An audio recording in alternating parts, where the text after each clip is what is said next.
Well, happy Friday, everyone. Welcome to another lawn care live stream. Looking forward to having a great time hanging out with you guys. My name is Ron Henry, and I am your host for tonight's lawn care Q&A. I'm pretty much your host every week, but I'm your host this week as well. The way this works is really simple. You simply drop your questions down in the chat, and I work through them in the order that they come in. So if it's your first time here, welcome. Don't feel don't feel shy or anything. Drop your questions down there, and I'll just work through them in the order they come in. So if it seems like it's taking me a while to get your question, it's not because I'm ignoring you. It's literally I take them in the order they come in outside of Super Chats. So just want to let you guys know that. So hopefully everyone's doing well. We've had a ton of rain here in Georgia lately, which has kept me away from mowing. But yeah, the grass is looking good for it. So let's see what we have here tonight. We got VMH in the house. He's saying, hey, happy Friday, Ron. What's going on, VMH? Hopefully all is going well with you, sir. Hopefully you're getting all that crabgrass under control. I know that was a big project for you. We got Tom B in the house. What's going on, Tom? We have a question here from Esme in the house. We got Daryl Tunstall. Says, happy Friday, everyone. So thanks for coming to hang out, Daryl, and everyone else. I appreciate it. All right, so our first question of the evening is a good one. It's a good one. It's from Esme Anaya. Hopefully I got your name right. It says, I use a push lawnmower. So all the grass that gets cut falls back into the lawn. Should I then rake it immediately so it does not dry on the lawn? Great question. So there's a couple different schools of thought on this one, Esme. Some people like to bag their clippings, and then some people do what you're doing, which is to allow the clippings to fall back on the lawn. That's called mulching. So really, if you're mowing your lawn regularly, and by regularly I mean at least once a week, really ideally twice a week, I'm really a fan of mulching. So reason for that is this, right? You put down fertilizer in your lawn, you put down your soil amendments, all these things to help improve the quality of the soil. Some of that gets taken up by the grass, and when you cut it off and you allow it to fall back in the lawn, it's like free fertilizer. You're kind of recycling a lot of the nutrients that you're putting into the soil. So I'm a big fan of mulching. Now, having said that, if you're not someone that cuts their lawn regularly, if you cut your lawn, like I always use the example of right before the house association sends you a nasty letter. So if you're cutting your lawn every couple of weeks, then yeah, you probably are going to want to bag your clippings because it's just going to make a really big mess. Like you're going to cut the lawn, you're going to have 2-3 inch clippings that are going to take quite a bit longer to break down, and it's just going to look really unsightly. I mean, you're not going to necessarily hurt the grass or kill anything, but it's just going to look really bad. So the answer to your question really depends on you. If you're mowing a lot, mowing regularly, just cut the grass, let the clippings fall back in. Life is good. If you're not mowing frequently, then there is some benefit to bagging your clippings. Actually, the nice folks at My Soil did a test on that. They have a video series on that where they take the same lawn, imagine like my lawn, they cut it in half, and they bag the clippings on one half of the lawn, and then they mulch the clippings on the other half of the lawn, and they did soil tests on both, and what they found was that there is something to mulching, right? Like the nutrient levels in the mulch side were higher. So if you're interested in that, I'll see if I can dig up the video and I'll post it in the chat for you to check out. But yeah, the long short of it is I am a fan of mulching if you are mowing your lawn regularly. And we see FX Parlors in the house. He's chiming in. He says, no, the lawn will not dry out. However, if you're not cutting often and the lawn clippings are long and clumping up while covering your lawn, consider bagging, raking, or mowing more frequently. See, FX Parlor, see, we're here, man. We're on a wavelength. I don't know where you are in the country, but we're on the same wavelength with that one. So yeah, great answer. I completely agree. If at all possible, mulch your clippings. I think that's better personally. All right. Next up, we have Mr. Tom B in the house. He says, hey, Ron, please send rain to Chicago. As I water my overseeded areas, I am noticing some white moths flying up from the grass. Is this an early warning sign for grubs next year? Treat now. Yeah, it could be moths. It could be army worms. I mean, I would get an insecticide down if it were me. I would not wait till next year to deal with that. I actually did a video. My last video was on the subject of army worms. And the long short of the answer is acelepryn G, the granular acelepryn, or the Mirimichi Green Pest Control. This is like a non-toxic pest control. It's very effective. Either one of those or both of those are a great option for controlling those types of insects. You don't want those guys you don't want army worms to take root and start eating your lawn. Like literally, they can destroy a lawn very, very quickly. So if you're seeing that, they're probably a little bit further along in their life cycle, but still, if it were me, I would get something down just to prevent an issue. And let me give you a link to that video, Tom V, so you can check that out after the live stream. And there you go. So one thing, guys, I'm going to try and burn through the questions a little bit faster tonight than I normally do, because tonight is giveaway night. You guys may have seen the thumbnail.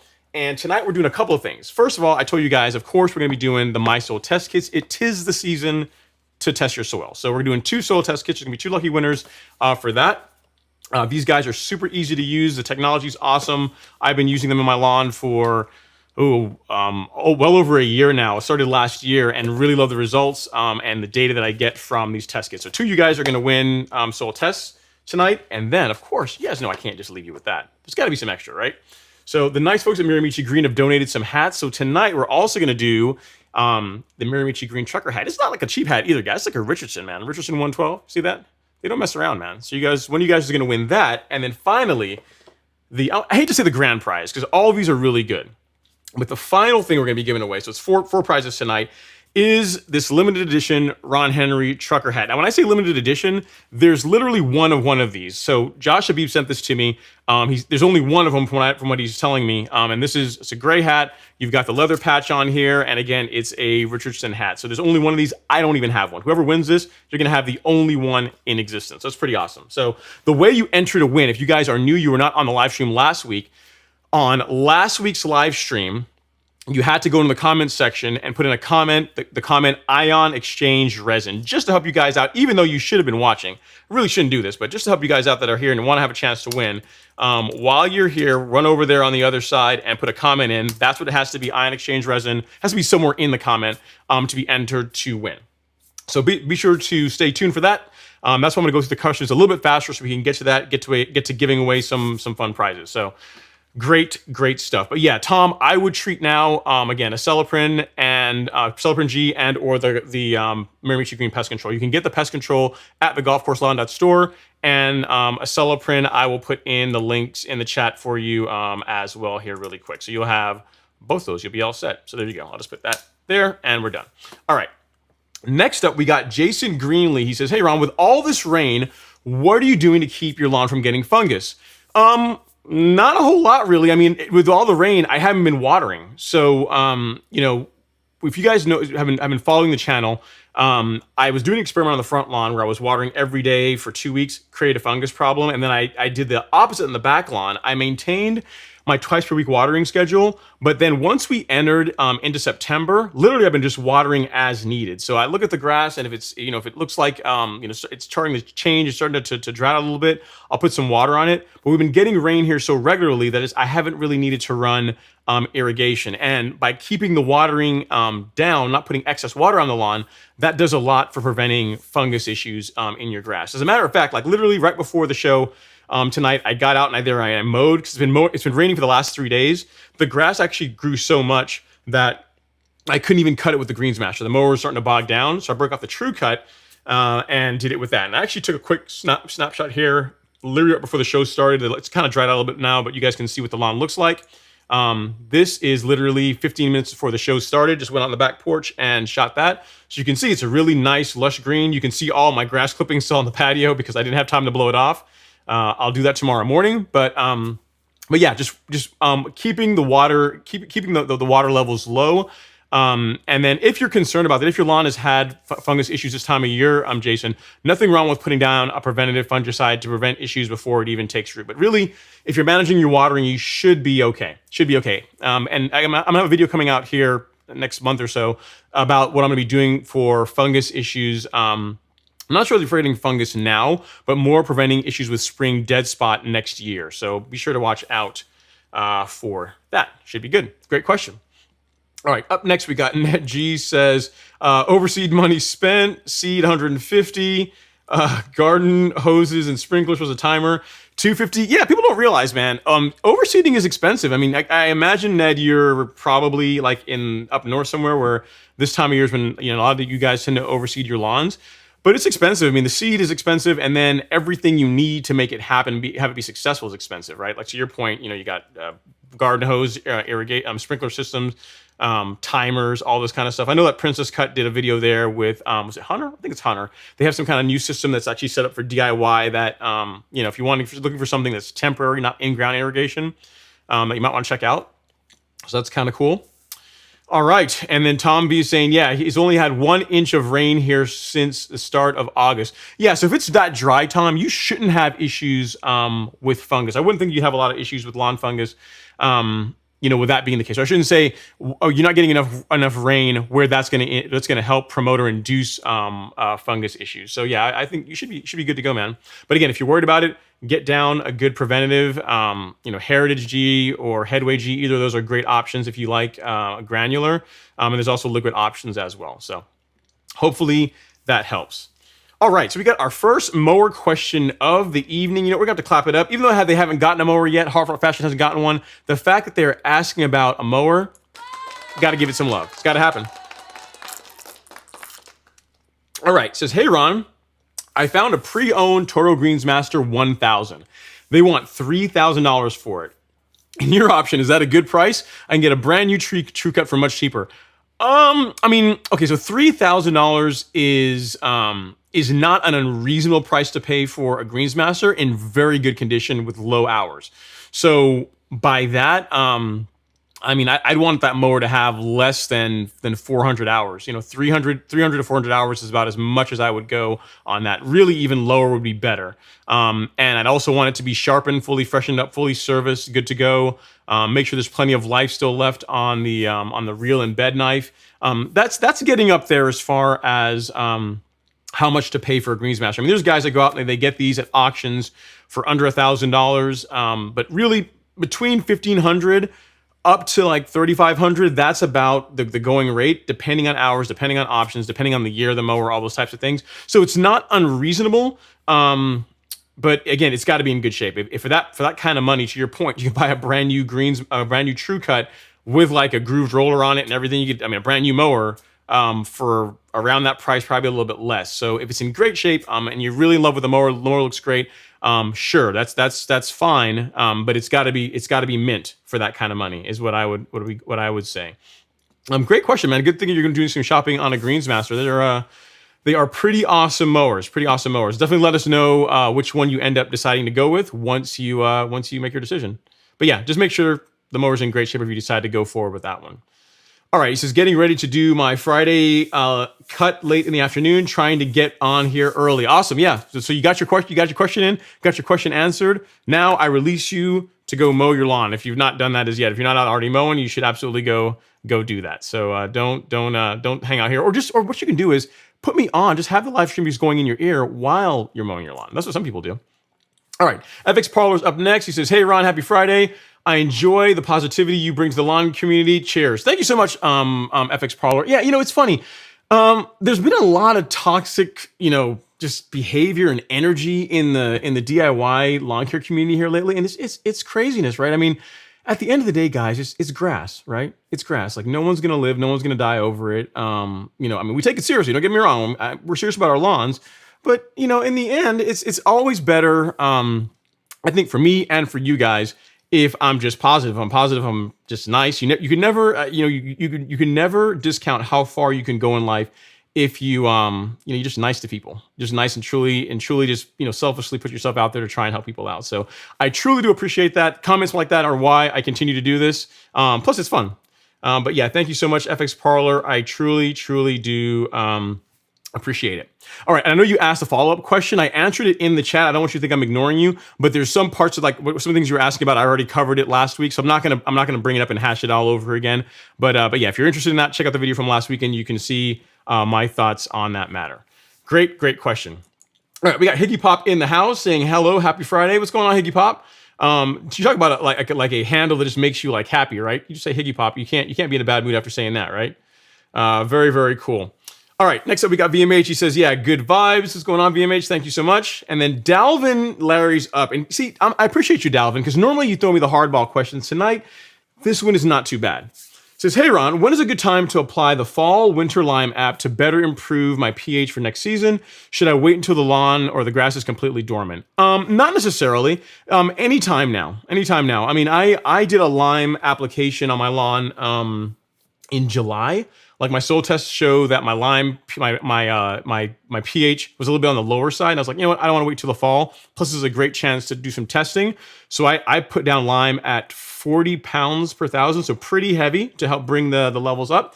No adverse effect. I mean, the big thing is you want to make sure you water it in heavily. But yeah, I mean, whenever you decide that you want to go out and do it, you want to do it next weekend, this weekend, that's fine. The big thing is just make sure you water it in. A lot of the lawn care services, they tend to do their lime apps in the fall. So the grass does not have to be dormant, I guess is what I'm trying to say, in order to do that. So whenever you just feel like doing it, go ahead and throw it down. And you got your soil test. I mean, if you don't mind, I mean, just send me an email. You have my email address with what your pH was, and we can come up with what how much you need to apply. But typically, anywhere between 20 pounds to 40 pounds per thousand is a good number. That's a good a remedial amount of lime. So yeah, should be good to go. Hopefully that helps answer your question. All right, next up, Higgy Pop is back. With their question, they say, coming Georgia and have Bermuda grass. You're in Georgia and you have Bermuda grass. Two things that are very good. Awesome. He says, when is the best time to put down pre-emergence going into winter 2021 and then coming into spring 2022? What should the temperature be using Lesco 007? Okay, so you're in the window now for pre-emergent, Higgy Pop. There's some people that have already done it because there's already, depending on where you are, some of my viewers have already been emailing me saying, hey man, I'm starting to see some POA pop up here and there. So yeah, so you want to get your pre-emergent down this weekend, next weekend, that's fine. Really, when it comes to pre-emergent, a little bit early is better than later, okay, if that makes sense. So so for the fall, around now is fine. For the spring, I'm a fan of doing it again earlier than later. So February, late February, early March is a good time to get your 2022 spring pre-emergent down. And guys, as far as the point about ion exchange resin, do not put it in this chat. Like the chat here will not do you any good. You got to go to last week's video. Actually, you know what? I'm just gonna make this easy. Make this easier for you guys. You guys are not following instructions. So last week's video, the one that I did last week, is the one you have to go to put that comment in, not on the live stream. It's not going to do you any good doing it on the live stream. All right, so this video from last week. Let me just put it in here really quick. Go ahead and enter your comment there, and then come back. Last week's live stream, so you guys will know what I'm talking about. That video, the link that is posted in the chat, that's where you have to go put ion exchange resin in the comments, so that my comment picking tool will grab your comment, and you'll be entered to win some of the swag. All right, very, very good. Hopefully that helps, Higgy Pop. If anything else, just drop me a future comment down below and we will revisit it. Great question. I'm glad to hear that you're thinking about pre-emergent. It's like literally one of the best things you can do for keeping weeds out of your lawn. And it ultimately saves you money because it's like most things in life, like it's better to not get sick. It's like better to live a healthy lifestyle to where you don't get sick in the first place than have to do the curative stuff. Same thing with weeds. Like it's much cheaper to take care of weeds by preventing them in the first place than having to put down post-emergent herbicides. More expensive, makes the lawn ugly in some cases. So yeah, great question. All right, we got Chaz Bishop in the house. He says, hey, Ron and everyone, I am ready. Yep, thanks for coming to hang out, Chaz. I really do appreciate it. All right, so we got our first super chat. Let me run down here and grab it real quick from Goldie Mojica. It's an awesome handle. It says, super chat from her. If I can get it. Super chat received. Says, hey, I need your suggestion on a very small riding lawnmower or robotic that backyard mowing is killing my back. I am 59 and 4'9". Other questions will be sent to your email. I may have to answer you in email, Goldie, because here's the thing. I don't have a riding lawnmower, like a small one. I don't have a riding lawnmower at all. And robotics, like I'm kind of like I mow my lawn manually, right? So I can't really give you a recommendation just off the cuff on a good robotic one. But because you gave me a super chat and also because, we've been talking back and forth via email, I will do some research and give you some options. I'll ask some buddies of mine that cut lawns around here for a living what they would recommend. And if you don't mind, Goldie, you got to give me a budget. So you have my email address. Send me an email with what kind of budget I've got to work with, and that will allow me to get you a better answer. So hopefully that helps. Great question. Great question. And I get it, man. I mean, I love mowing my lawn, but I'm also ready for this season to be over. I'm ready to go to like a once per week mowing schedule, just relaxing. I'm ready for things to slow down a bit. Mowing every other day, at least every other day since, April. It's a lot. So yeah, I'm ready for I'm ready for that. Ready for the break. FX Parlor says, "Hey, Ron Henry, I completely understand and agree. Keep doing what you're doing, which is learning. They can't stop us from learning." Yeah, man. Thanks so much, man. I truly do appreciate that. 007 Lon says, "Happy Friday. Lemonade is in full effect." It is, sir. I've got it right here. I got a little sparkling water in it tonight. Normally, I do like a half water, half lemonade. I got like Milo's tonight, so I'm like living it up. But tonight I went sparkling water. I went, a little more bougie tonight. You try to step it up a little bit. And then 007 Lon says, the MySoul tests are a game changer. I like them, man. I think they're really good. I mean, not to speak negatively about any of the other testing methodologies. I mean, if you want to go to an extension office, you've been doing that and you're getting good results with it, and you have the understanding to be able to interpret it, by all means. But the nice thing about these tests is that they're easy. They're easy to use, not intimidating for someone that's just getting into lawn care.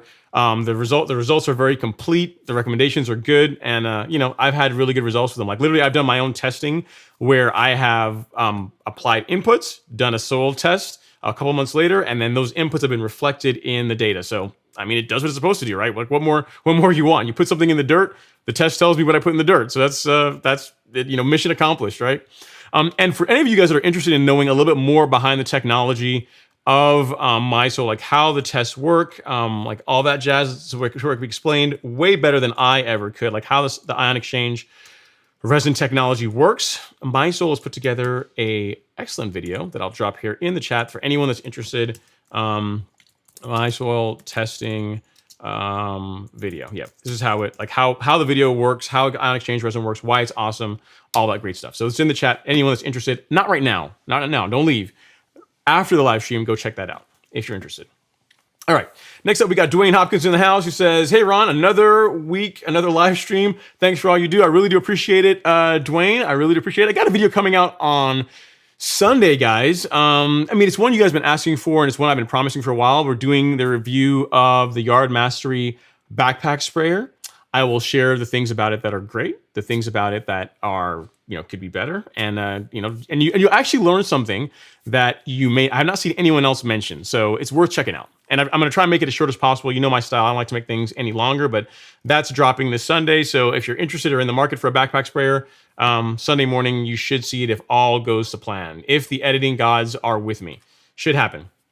All right, next up we got Trojan Dave says, "Hey, I'm planning one more 1 pound N application on the 1st of October, and then a high K application in November to prepare the lawn for dormancy. What's a good 0060 or a high K product?" So as far as a 0060, I don't have one that I can really recommend. I've never actually applied that any product with that much potassium on my lawn at any one time, Trojan Dave. What I can recommend is the stress blend from Yard Mastery. Like they have a I think it's a 7020, which is that's a pretty good kick, a pretty good hit of potassium. I will put that in the chat there for you. So let me see this at Trojan Dave. And here's the thing: I'm not sure where in the country you are, but I mean, 1 pound, another pound of N in October, that's a bit much, in my opinion. It's a bit much that late in the season. I might back that down some. I mean, it's up to you. If you're further south, if you're like in Florida somewhere where the sun is still out and it's still hot and the grass is still growing aggressively, and you've done that in the past and gotten good results doing it, then fine, stick with it. But if it were me, I would back that down. I wouldn't go quite at a full pound of N that late in the season. Again, the stress blend's a good option in that you have, I think it's 7%. Nitrogen, 20% potassium. So that's actually a pretty good product to close out the season with if you're deciding that you want to go put down a high K product just to kind of close things out. But I'm just something to consider. I don't have a recommendation with a 0060, but I just put something in the chat there for you to look at that should also work well for you. Great question. All right, CMAS up next. This is back again on the 101 Hollywood Freeway. Gotta love LA traffic. Yeah. I'm seeding this weekend. I am using tall fescue, and when applying a starter fertilizer, do I toss it in along with the seeds and then water? Yeah, you can do it exactly. You can do it before you put the seeds down. You can do it. You put the seeds down and then put the fertilizer in. Either one will work. CMAT. The big thing is once you're done, water it in. More importantly than the starter fert, the success of your seeding project is gonna rest more on your regular watering, making sure you don't allow the lawn to dry out. Than really the starter fertilizer. But yeah, it sounds like you've got a great plan. just roll with it. Just make sure you keep plenty of water on the lawn, not too much. Don't turn into a swamp, but make sure it's adequately moist so that the seeds germinate well. All right, next up, Mr. Trojan Dave is back with a second question. He says, second question, when do we stop using Essential G/Carbon Pro G? Do we wait for full dormancy, or can we use it during the dormancy to improve the soil while we wait to mow again? So, great question. Essential G is still sold out. I actually reached out to the nice folks at Mirimichi Green. They're getting an answer for me, hopefully by Monday, as to when it'll be available for sale in the golf course lawn store. But in the meantime, Carbon Pro G is an option. So if you got a site one nearby, you can always pick that up. Now, as far as how long to apply it, last year when I started applying Carbon Pro G, I did it every single month. I actually have done it every single month since then. So I mean, every month, either Carbon Pro G or Essential G has been applied to my lawn. Really, the only rule, Trojan Dave, you want to follow is if the ground is frozen. So if like the temps get down, into the 20s or into the teens. At that point, I really wouldn't do it. Like you don't really want to be applying any granular product or any lawn care product to your lawn when temps are that low. But if you live in Georgia, where our winters tend to be somewhat mild, they tend to be just cold and rainy, then yeah, you can apply it throughout the winter if you want. There's no negative results from doing that. I did that on my lawn. The lawn woke up this season looking awesome. Like the lawn this year in the spring looked better than it ever has in the past. Even throughout the rest of the year. I mean, you guys saw how it looks now. I mean, this is into October, getting into October, and this is literally taken today, and that's how it looks, as of right now. And I've been abusing it. I mean, the lawn didn't have any pre-emergent. It's got weeds in it, and I've been beating on it. I've been, not watering it, watering some sections too much, just doing some experimentation, and it still looks really good. So, the answer to that question is really more based on your budget. If you can only afford to apply Carbon Pro G and Essential G, during the growing season, that is when I would do it more so than doing it just during the winter months. But if you have the budget to do it all year round, there's not really any negative. There's nothing. You're not going to hurt anything by doing that. Great question, because that's exactly what I did myself all throughout last season. Again, like I said, there's not been a single month where either Essential G or Carbon Pro G has not gone down on my lawn. All right, next up is Oxan1 says, Friday night, hope everyone is doing great. Laid some lime. Gonna get my fertilizer down. Ron, thanks again for the great email. You're very, very welcome, Oxan. You rock. Awesome channel. Thanks, I appreciate it. And guys, here's the thing. If you guys have been noticing, I've been getting a little bit slower on replying to emails because I'm getting more emails. So, take advantage of it while you can, guys. Because as the channel gets bigger, it's going to be harder and harder for me to keep doing email. Eventually, at some point, it's gonna have to go away, but not yet. It's not going away yet. But I'm just saying that if you guys notice that you email me and I don't respond the same day or the day after, I am not ignoring you. It's just that I get a lot of email and it just takes time. In addition to my other job, my real work that I have to take care of as well too. But I'm glad that the email was helpful, Ogsan. Thanks so much. I really do appreciate you watching the content. All right, next up, FX Parlor says, backyard soil is awful from the previous owners dumping construction waste. That's the worst, man. I didn't realize how bad that could be until I went over and looked at Alex's brother-in-law's neighbor. How's that for a chain?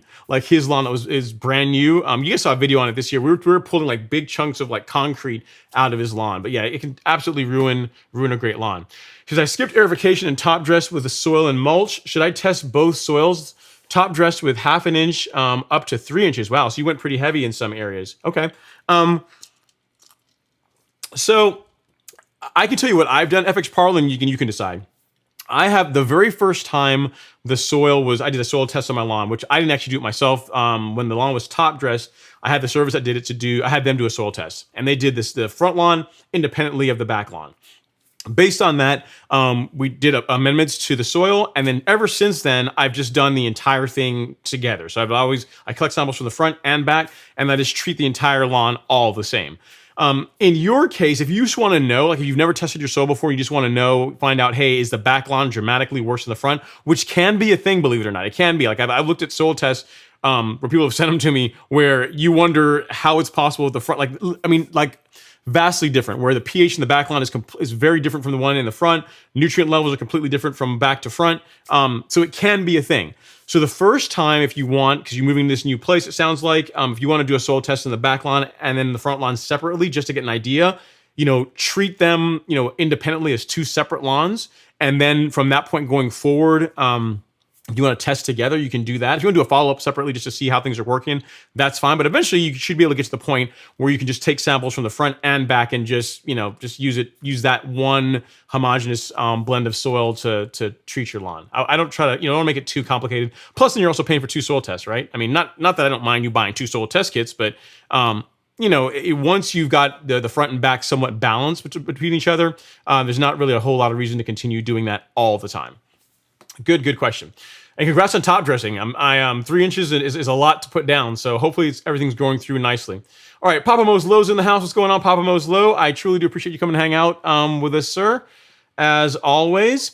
All right, so Connor Soul says, hey, Ron, what's up? Hope you're doing well. Sorry that USPS is super slow. They told me it would be there Friday. Man, no worries, man. No worries. So for any of you guys that don't know, Connor graciously has sent me some Kentucky bluegrass. I think you sent me, Connor, some KBG grass seed for one of the planters to go in the back lawn. So as soon as that shows up, I'm going to have, I'll have Leroy, I'll have Karen, which we're going to go with it for now. We're going to call her Karen. We have Karen. And then the rye muta, I'm either going to throw it out or I'll probably just reuse that same plot. I'm trying to decide. I got one more fresh planter. I might give the Kentucky bluegrass a brand new one all by itself. So there's no defilement, no carryover. But we'll see. But yeah, that's what he's talking about. Thank you so much for that, Connor. I really do appreciate it. Once it shows up, you'll definitely see it in the YouTube stories when I get it all set up and put it down. And start it growing. We'll see how it goes. All right. Next up, Ben Raham's in the house. He says, hey, Ron, is it possible that grubs are an issue this late in the season? It's possible. Yeah, it is. It is possible. I mean, if you're seeing them, if you're seeing the casings on your lawn, this late in the season, you really want to take care of grubs earlier if you can. I mean, you could still use a cellar print if you want, but I mean, really, it's better. Like most things in life, grubs are best prevented earlier in the season than later in the season. So is it possible? Yes, especially if you didn't put down a preventative insecticide earlier in the season. Yeah, you could be dealing with grubs now. And they're a little bit harder to kill off now, but I mean, it still can be done. So hopefully that helps, Ben. Great question. Next, Robert Rainey's in the house holding that high pose. Says, happy Friday, Ron. Can someone turn the rain off? It turned off here for a little while, man, and I got out there and I mowed. It actually was drizzling on me while I was cutting the grass. And again, if you guys want to see that, go look at my YouTube stories. You'll see, you won't see me mowing it, but you'll see the after effect. And yeah, it was the sidewalk, the pavement driveway was literally wet after mowing, but I had to get it done. It'd been 3 days. I was starting to twitch, starting to scratch a little bit, seeing the lawn grow up, get unruly, It was so bad, Robert, I actually had to use the True Cut to cut it. I couldn't actually do it with the Greens Master. All right, Kelby Ruiz is in the house. What's going on, Kelby? He says, still treating the Bermuda mites and the grass isn't growing much. Man, times like these are boring. Still too hot, 90s for pre-emergent in Texas. Happy Friday. Yeah, you're kind of in that limbo, Kelby. You're further, I guess your season is going to be a little bit longer than ours. The temperatures here in Georgia are already starting to taper off. The days are getting shorter already. So yeah, I'm kind of enjoying it. Fall is nice. You can enjoy the mow. It's not crazy hot. But yeah, just keep doing what you're doing. I'm not sure what you're using for the mites, Kelby. Again, the Mirimichi Green Pest Control is an option. Not sure if you've tried that as yet. But they shouldn't be a problem here for too much longer. And yeah, to your point, you probably want to wait a little bit longer before you do pre-emergent. All right, next up we have, I think, a new viewer, because I don't remember seeing your name before, but if you are new, welcome. If not, I apologize. Sandro DeLucy says, hi, when grass is rotting away, how long should we stop watering for recovery? I would stop watering and just let the lawn dry out a bit. So you didn't give me a lot of details, Sandro, what kind of grass you have, but I'll answer the question along the ways of how I treated my lawn, which got infected with Pythium, because I was doing an experiment watering every day and it caused a bunch of problems. And what I did is I put down Heritage as a preventative to prevent it from going any further. I put down a light application of fertilizer to kind of help the grass to stimulate growth, to help the grass grow through it. And I didn't water. Literally the front lawn only got water when it was raining. When it rained, that's when it got water, and that was it. So it's probably been, I'm trying to think now how long that video was. It's probably been 6 weeks at this point or so since then. The lawn has recovered beautifully. It looks great now. But to answer your question, I would cease watering. If you have been putting a lot of water on the lawn and it's causing a fungus problem, take the water away. I mean, you can put down You need to say what kind of fungus what kind of fungus issue you're dealing with. There are different fungicides you can use that will target the actual fungus that you have in your lawn. So if you got like Pythium, something like Subdue Max will work. But if you just want to prevent things from spreading any further, putting down something like a Headway G, which has 2 active ingredients, is a good option. But again, all that, none of that's going to matter if you're going to keep putting tons of water on the lawn. So I would just cease watering. Let's say for the next 2 weeks, unless the only water the lawn should get is if it rains. Let the lawn drought a bit if excess watering is causing the fungus problem. And then whether or not you want to put a fungicide down, that's kind of on you. What I would recommend is something like Headway, because it's kind of a broad spectrum. It takes care of most things. And that is what I would do. So it's not, I can't give you an actual time frame, but two weeks is a good safe bet. That is what I did with the front lawn. Literally, it only gets water whenever it rains these days. And if you're interested in finding out more about Headway G, this is the product I'm talking about. And I did a video earlier this year that talks about it in more detail, but that's the fungicide that I'm referring to, Sandro. Great question. All right, Joseph, what's going on, Joseph? He says, happy Friday, Ron. Hello, all. What's going on, Joseph? We got Mr. HR in the house with his Porsche. He says, hey, Ron and Lawn Community, great start for the weekend. Thanks for coming to hang out, HR. What's going on, DW Davis? And, of course, Mr. LG. He says, at Ron Henry, Merry Friday, and everyone. Live stream would not be complete without you, sir. Thanks for coming to hang out. Appreciate you. And we got Brick Rehab. He says, waiting for the results of my MySoil test. Awesome, Brick Rehab. Yeah, let me know, man. Again, the results are pretty easy to interpret, but if you have any questions or just want like a second opinion, feel free to email me. My email address is, where is it? Right here. It's ron@golfcourselawn.com. So just drop me an email, and I will do my best to help you out. Again, it may take me a little while, a couple of days to get back to you, but I will answer you if you send me an email. So congrats on getting the soil test done, and let me know if I can help with anything else.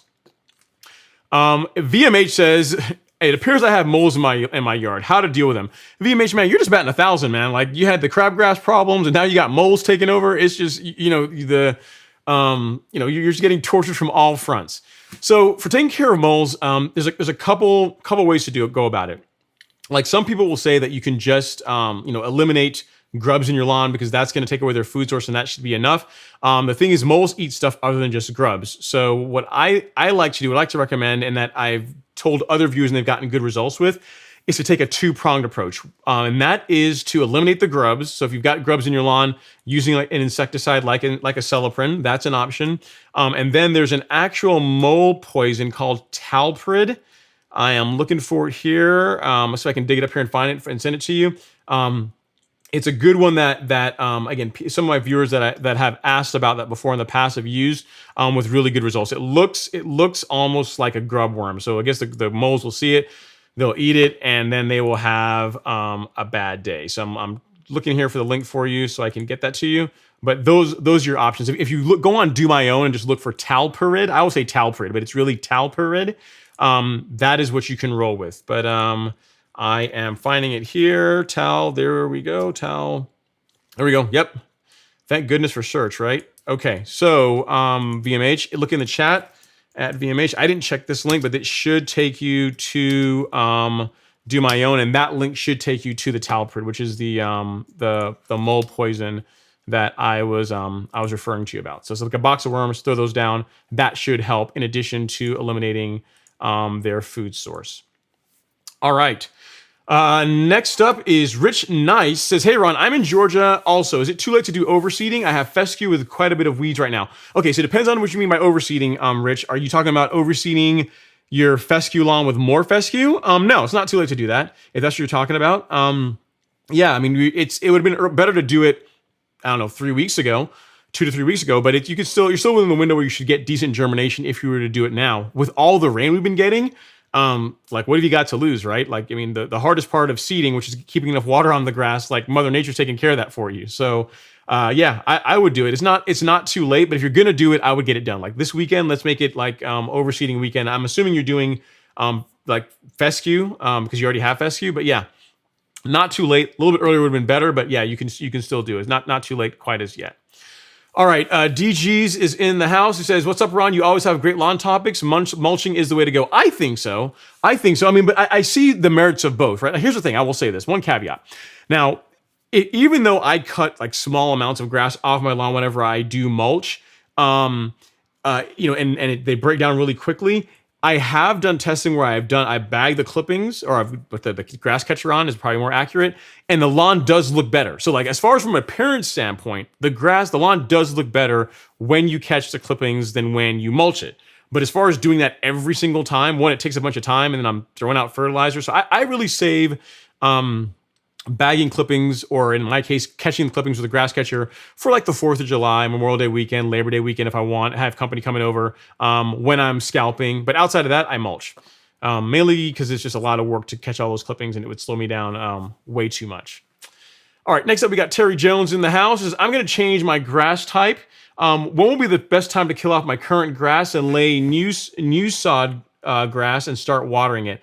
What kind of grass do you have, Terry? It's like if you have Bermuda and you're trying to go all cool season, I guess, like you want to, it's easiest to kill grass when it's actively growing. So if you're you are trying to get rid of Bermuda, I mean, first of all, good luck with that. But if you're trying to get rid of it and you were going to put down like, sod of some sort, or you're going to get like fescue or, Kentucky bluegrass or something like that. Ideally, the best time to do it is when the grass you're trying to kill is actively growing, because the non-selective herbicide that you're going to use to kill it is going to work better. But also when you're entering into the season where the grass that you're replacing it with is going to do well. So let's use an example of, say you're getting rid of Bermuda and you were going to go with like fescue or ryegrass. Like now would be a decent time to kill off the Bermuda if you were going to try that. If you were going to replace Bermuda with another warm season grass, earlier in the season would have been better. Let's say I decided I'm going to get rid of Bermuda. I don't want like Bermuda anymore, and I'm going to go with Zoysia, or I'm going to do a big renovation. Earlier in the season is better to do that, like April timeframe, because that gives me plenty of time to, one, kill the existing grass, and then also for any sod that I put down for it to root in nicely, get be plenty of temperature, lots of heat for the grass to just establish well. So hopefully that helps. When it comes to Bermuda, it's honestly not very picky. Like I've seen my lawn was sodded in the middle of winter. It was sodded in December, and you see how it looks. So with Bermuda anyway, it's not terribly picky. It'll do well. With cool season grass, I would try and time it to where you're doing it at the time that's optimal for the grass type that you want to keep for the beginning of that grass type's growing season, if that makes sense. So hopefully that helps. I don't know, you didn't give me like the grass type that you have, which you're trying to get rid of, but hopefully I've given you enough to give you, some good ideas as the best way to go. All right. Next up, we got Felipe La Bomba. He says, I live in Oklahoma City, and I want to put down post-emergent and pre-emergent for dandelions, goosegrass, spurge, and crabgrass. I've invested in a 4-gallon backpack sprayer. Okay, so pre-emergent and post-emergent. So if you want, let's take those separately. So for pre-emergent, you can do prodiamine, dithiopyr, spectacle, flow. If your budget permits, those are all great options for pre-emergence. Those will all work well. I'm sure how well spectacle works against goosegrass. I think it does fairly well for preventing that. So yes, that's an option for your pre-emergence. You got like a couple options there. For post-emergence, you got couple different options for spurge and crabgrass. I keep going back to Spectracide, mainly because it's inexpensive. It works well if you're willing to do a couple of applications. So let's take a look at that. So this is Spectracide in the hose end sprayer, but you said you got a backpack sprayer, so you don't need this. You want the concentrate. So this is what you would go with. It's the same stuff that's in the ready to spray, but this one you will just mix with water. So you would read the label, obviously, do your blend, and then you could spray this. This will take care of crabgrass and spurge. Goosegrass, I am not sure. I'm not sure on that one. Let's look here. Let's do a quick search and see if goosegrass is in here. I'd be surprised because goosegrass is difficult to kill. Yeah, it's not listed. It's not listed on the label. Normally that one takes something a little bit different. So I have to do some research on that one to get you an answer. But Spectracide is what I would start with, Felipe. There are other options as well, like that Spectracide. Not Spectracide. That Celsius Certainty combination is also a good one. Again, I'm assuming you got. You're in Oklahoma City. You probably don't have Bermuda. if assuming you have warm season grass, that video that I did showing Celsius and certainty is good. If you do not have warm season grass, don't use that. But yeah, without knowing the kind of grass you have, that's a good question. The answer I gave you on that Spectracide assumes you have warm season grass. If you don't have warm season grass, they also make options that are safe for cool season grass. Another combination, if you want something more professional grade and you do have cool season grass, like Tenacity Speed Zone is a good combination that works well too. If you want to see how to use that, Princess Cut Lawn Care is in a really good video on that. He talks about it, shows how to mix it, shows the results from it. So if you get cool season, Tenacity Speed Zone. If you have warm season, and again, we're talking about professional grade, then you can go with the combination that I showed a couple like last month, showing Celsius and certainty. And just to help you with that, I will put a link in the chat here for the Celsius certainty one. I don't have Princess Cut Lawn Care's video just queued up here, but just go look at his channel and you'll be able to find it pretty easily. Give you some ideas. So hopefully that helps. All right. Let's see here. So you got Felipe says, can you discuss the chemicals you recommend for pre and post emergent? Kind of cover that. Also importance, the importance of mode of action. Finally, can I spray an iron greener on along with herbicides? Thanks, Phil. Let me look at this. So break that down. I've already answered the question on what I recommend as far as post emergence and pre emergence. Can you spray an iron along with it?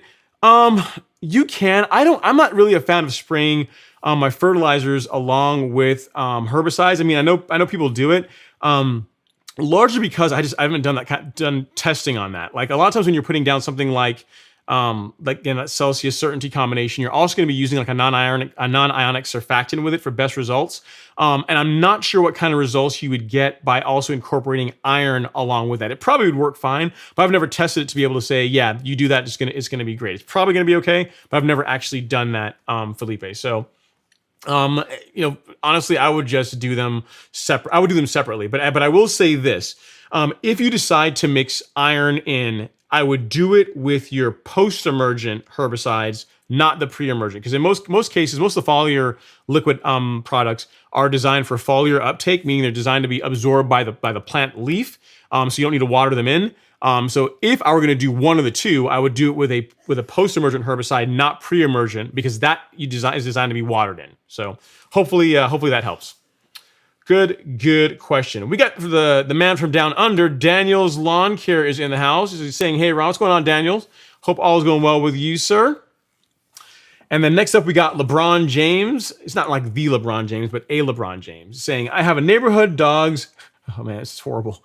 Who are urinating on my lawn right by the sidewalk, and the acidity is killing the grass and spots. I've read about putting cayenne pepper down on the grass to deter them. Recommendations.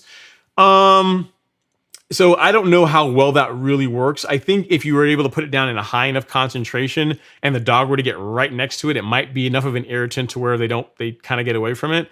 But probably the best thing you could do, man, is if you see a person doing it, just nicely go up to them and say, hey, I'm not trying to be mean or anything, but I'm really trying to take care of my grass. And you may not realize this, but when your dog pees on the grass, when it urinates on the grass, it burns the lawn. It's like it destroys the lawn. You can show them. You see like how the rest of the grass looks nice and green, but that area like around the light pole or like my mailbox, how that's all burnt and like destroyed. It's because the dog's peeing in there. So if you wouldn't mind, if you could find it in the kindness of your heart to not let Fluffy pee on my lawn, I'd really appreciate it. And just try that. I mean, deterrence. Again, the cayenne pepper thing could work, but it also could irritate the dog, which is not I mean, again, it's not your dog, but still, if you can avoid doing that, that's always good. I would just if you could see the person doing it, I would just reach out to them and ask them to politely not have their dog do that, because a lot of people are just oblivious to the fact that dog urine destroys lawns. So give that a shot first before we go out about putting down booby traps and that kind of thing. All right, next up we got Tim Altman says, I could use a soil test. I need to do one for the fall. Well, tonight could be your lucky night, Tim. It could be. If you go and comment on last week's live stream, put in the comments ion exchange resin somewhere in the comment. You would be entered to win a My Soil Test Kit. We're doing 2 tonight, so you got your chances are better if we're only doing 1.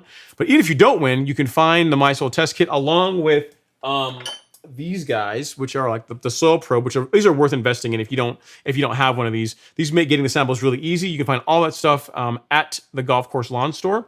But yeah, hopefully you win tonight, Tim. Fingers crossed. We'll see what happens, right? Okay, next up we got Dwayne Hopkins in the house. I got to speed up. We guys are asking a lot of questions. He says, hey Ron, I put down a 15 liquid lawn solution, liquid fertilizer.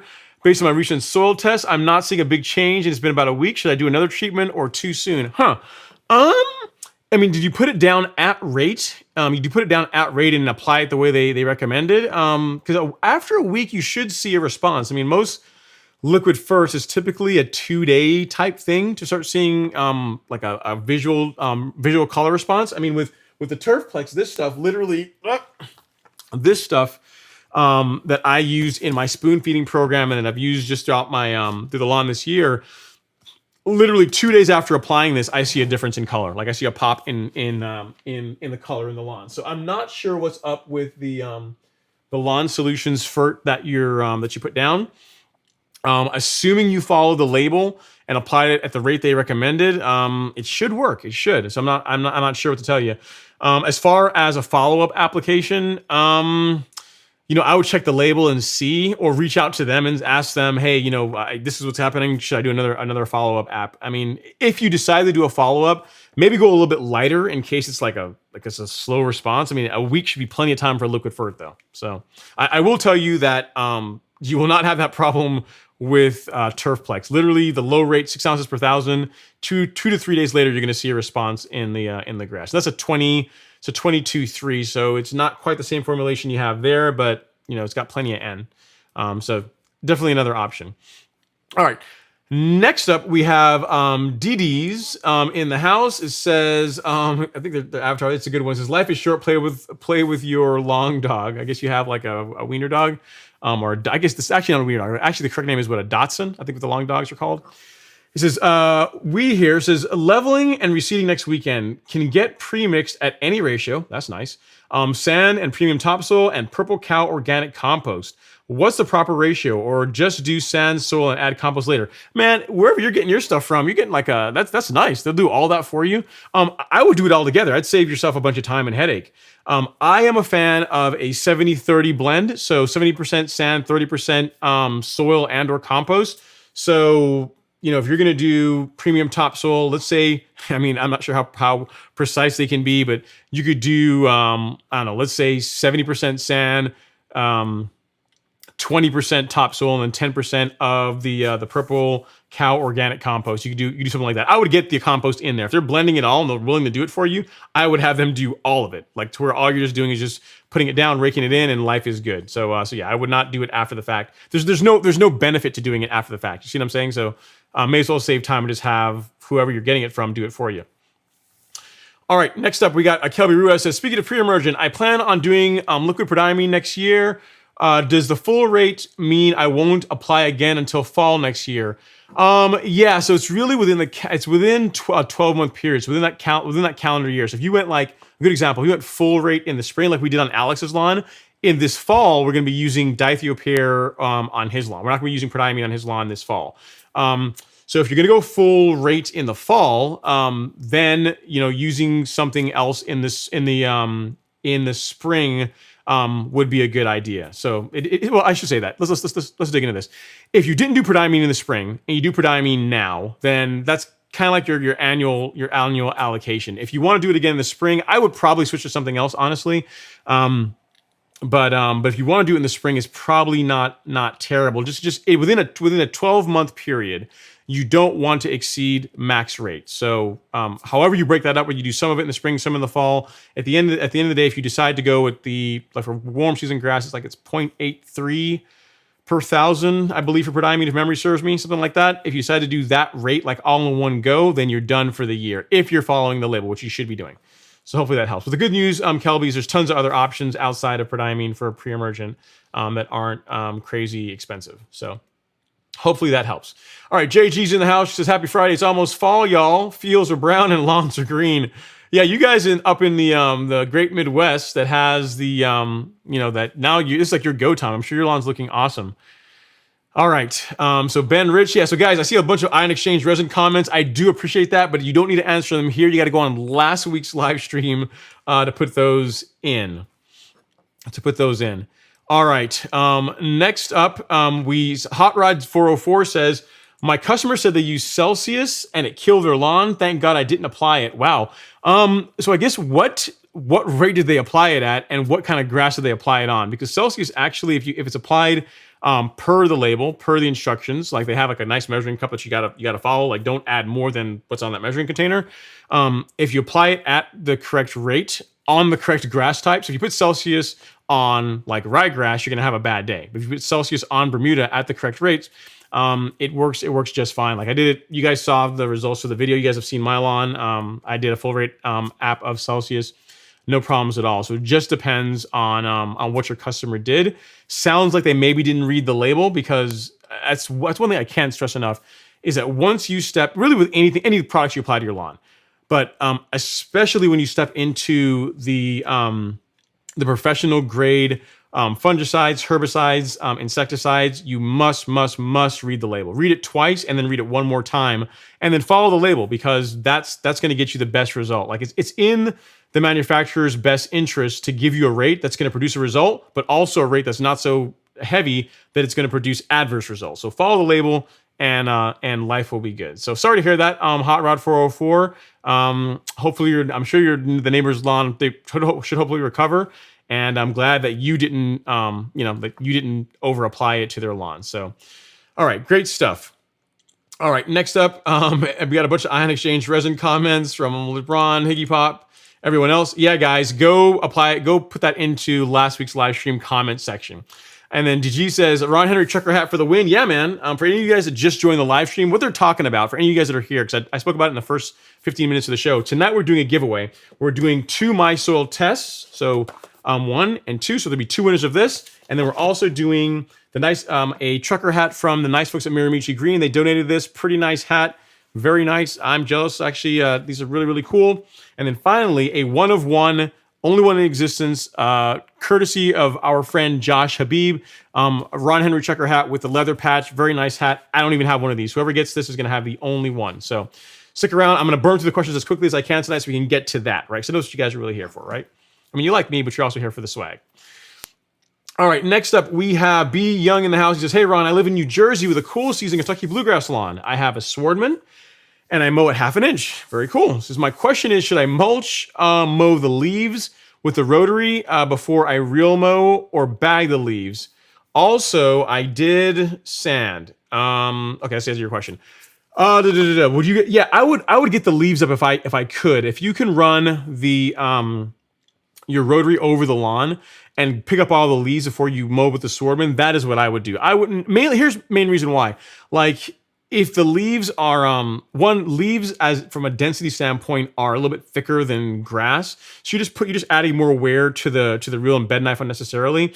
And then probably another even bigger reason is that it looks ugly, right? Like you go out there and you run over a bunch of leaves with your swordman, it's going to dice them up, and the lawn's not going to look that good. You're going to have like brown leaves all over your green lawn. It's just not going to look that great. So for me, I would bag them with your rotary, but prior to mowing with your swordman. I know that's more work, but that's gonna get you the best result. Now, if you don't care, right? If you don't care and it's only a small amount of leaves, like it's not tons of it, like a light amount of leaves, and you want to do it all with a swordman, you can. But if you're looking for the best possible appearance, I would get rid of the leaves, get them off the lawn, and then cut with the swordman. Great question. Congrats on the mower, man. And cutting it 1/2 inch. I respect you. Like, I did it this season and it was brutal, man. I don't know if I'll do it next year. Next year, I'll probably just go back up to 3/4 of an inch, maybe somewhere between 3/4 and 1/2 inch, and just roll with it there. I'm like that every day or every other day mowing to maintain 1/2 inch is no joke. Is no joke at all. All right. Let's see what we got here. Dan Blue Boss says, there are a lot of companies besides My Soil that use Ion Exchange soil testing. There's tons of research that supports this type of soil testing. Yeah, man.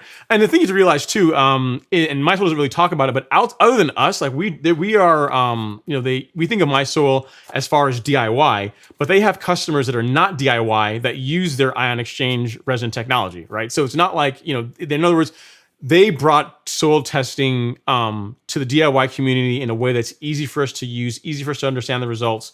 But we are not their only market. They do it for for other companies, other corporations outside of other markets outside of DIY as well. And to your point, there's tons of research on it. I put a video, a link in the chat that where they talk all about how the technology works. I mean, here's the thing for me, regardless of what they say in the video. Like I've done my own testing where I've done stuff like putting in lime applications into the soil. I've done my fertilizer apps, and then I've done soil testing after that, and it's reflected in the results, right? So good enough for me. And the big thing about that I also like is that the portal that they did that like late last year, is super cool, because as far as being able to see like how the soil is trending over time, like how like the stuff you're applying to the soil is affecting it over time in an easy way. Like you have to go through and like dig up your soil tests and look at the paper and try and hold them up. Like literally having the data overlaid on top of like previous tests. It's super awesome, man. So that in itself also is another reason to go with my soil. So I appreciate you chiming in, Dan. Appreciate the comment. All right, Terry Jones says, I bought a near new True Cut for $1,000. Got lucky. Yeah, man, that's a really good price for True Cut. You can get them between $650 to $1,000, but almost brand new one for $1,000. That's a good get. So pretty awesome. All right, next up, Chad Hughes of the house says, hey from Tennessee, what's going on, Chad? Hopefully all is doing well. DW Debbie says, you are definitely the man. It's always fun to tune in. I really appreciate it, man. I enjoy hanging out and with you guys, just talking about lawn care and answering questions, helping people get greener lawns, man. It's a lot of fun. And then Kurt Johnson says, 1,700 hours on a Greens Master Flex 1,800, looks very well maintained. $1,200 too much? Here's the thing. At 1,700 hours, Kurt, they've probably put it's probably got at least one reel put on it, and maybe even a couple of bed knives. That's I mean, it's not a ton of hours, but that's getting up there. If it's in great shape, so in other words, it's 1,700 hours on it, but you look at it, it's clean, like all the, like the belts are in good shape, because I would check that. The belts are in good shape. The reel and bed knife are in good shape. The mower is sharp. So in other words, you're gonna spend $1,200 on it, and literally you're gonna take it home and you're good to go and start mowing. Not bad. I mean, I like to see it even a little bit less than that, because again, 1,700 hours is that's getting up there. To put it in perspective, my Greensmaster when I got it had right at 200 hours on it.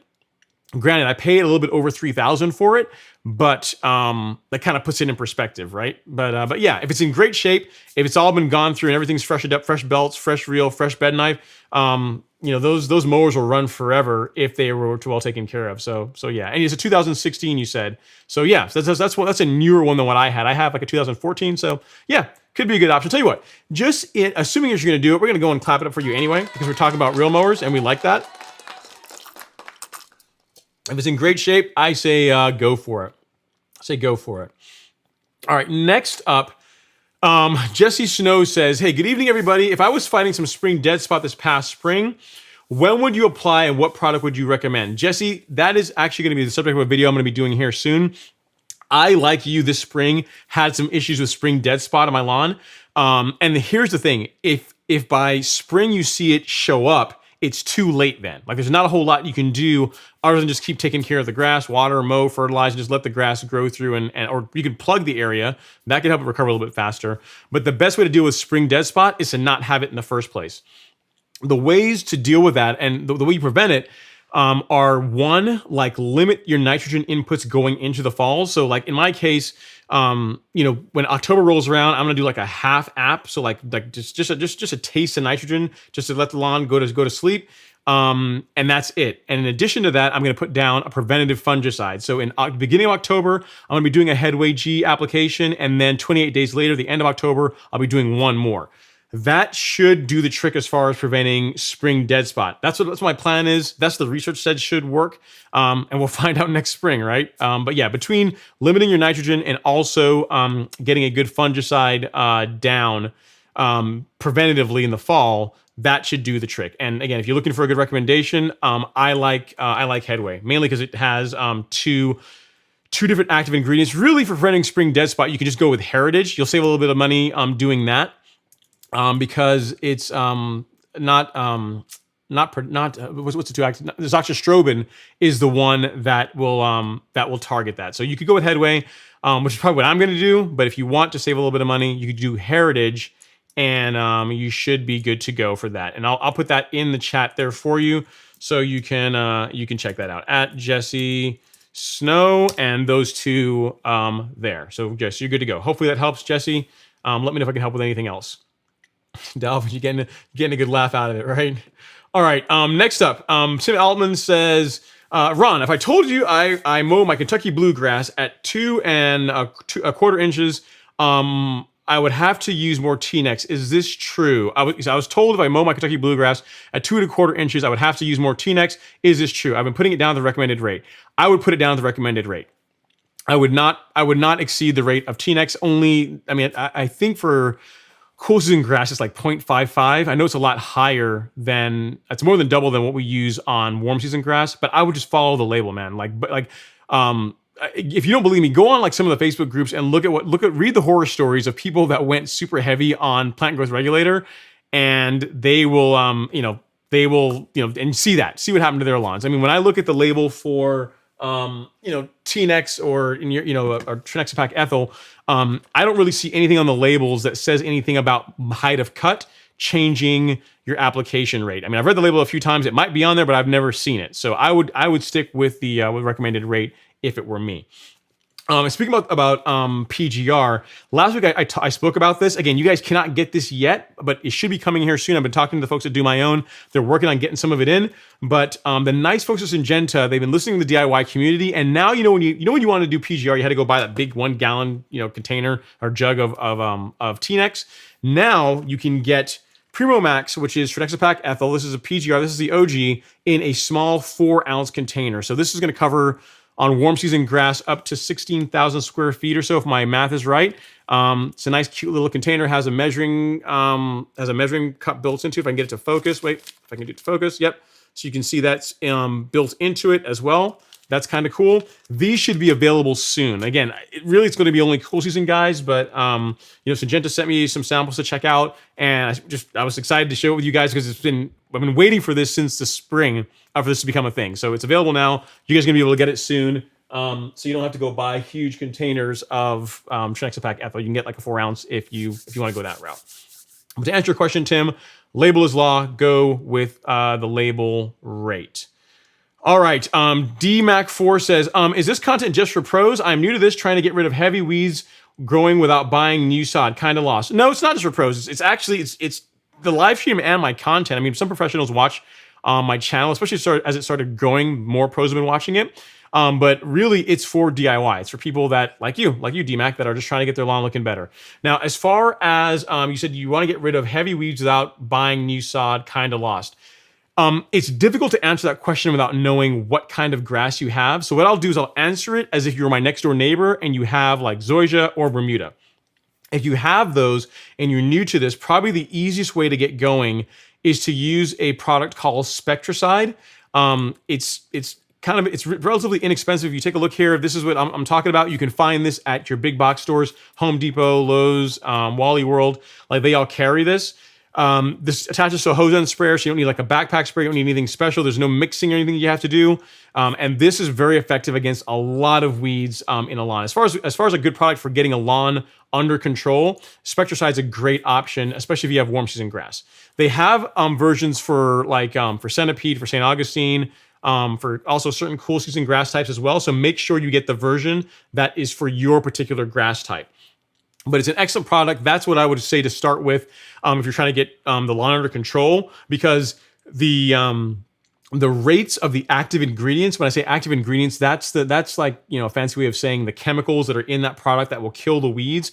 They're in lower concentrations than if you were to go and buy the actual herbicides separately, right? It's not, in other words, you're not applying it at like the full label rate that you could if you were to go buy them by themselves. But the product is still effective.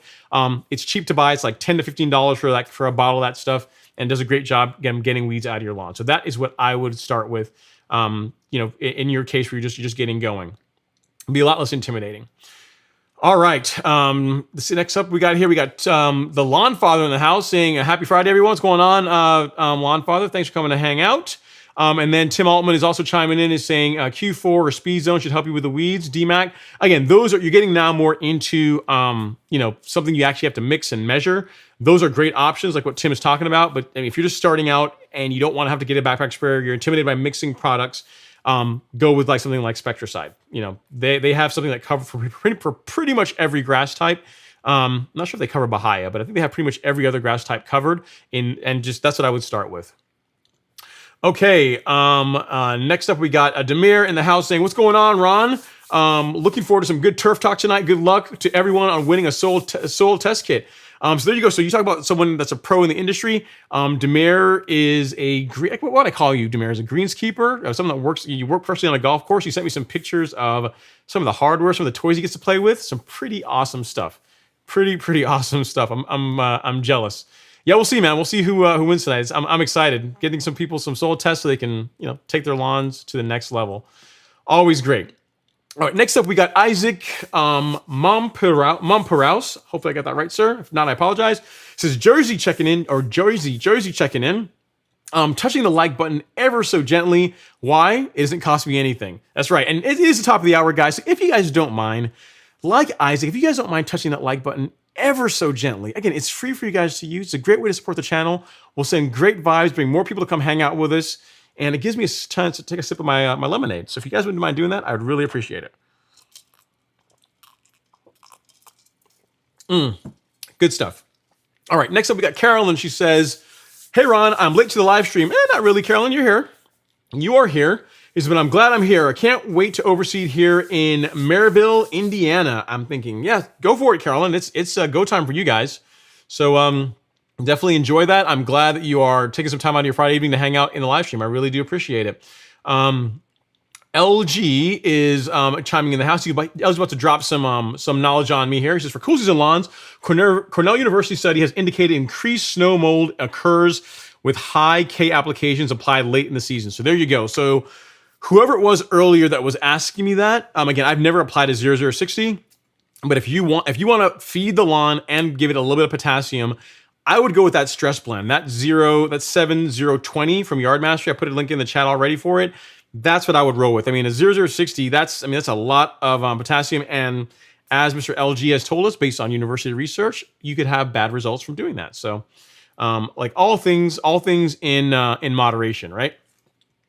All right, next up, we got Michael H in the house. He says, "I am building a new house and they're putting sod in the front lawn, in the front. Does it make sense to use a soil test kit right away?" Yeah, Michael, it does, because it's a good way of knowing what is going on with your soil. So it's the best way to I always use as an example, right, is if you were not feeling well and you went to the doctor, you would expect them to do a blood draw and have them run studies on all, on the sample they took to be able to tell you, "Hey, Michael, you need this, you need this, you need this, or you need to, eat better," and all this kind of stuff, right? The soil is the same way.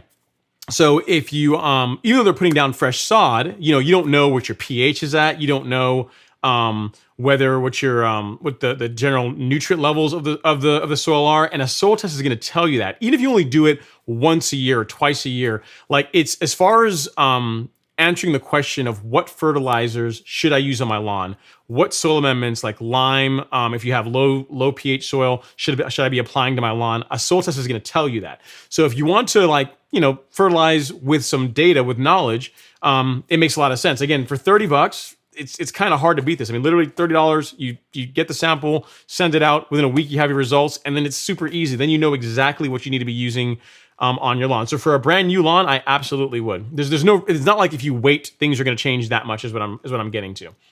And congrats on the new house, congrats on the new lawn, and welcome to the live stream. I really do appreciate you coming to hang out. Hopefully that helps. All right, Carolyn says, "Hi, I'm running late to the live stream, and I'm glad it's still it's here. It's still really hot here in Maryville, Indiana, and I'm waiting till October the 4th to do my overseeding." Sounds good, Carolyn. I haven't checked, but I'm sure Justin is probably doing some overseeding content. So like Princess Cut Lawn Care or the Lawn Whisperer, both those guys, I'm positive they haven't as yet. Actually, no, I know Princess Cut Lawn Care actually has already done one, but Lawn Whisperer, I think he's in Indiana. I think.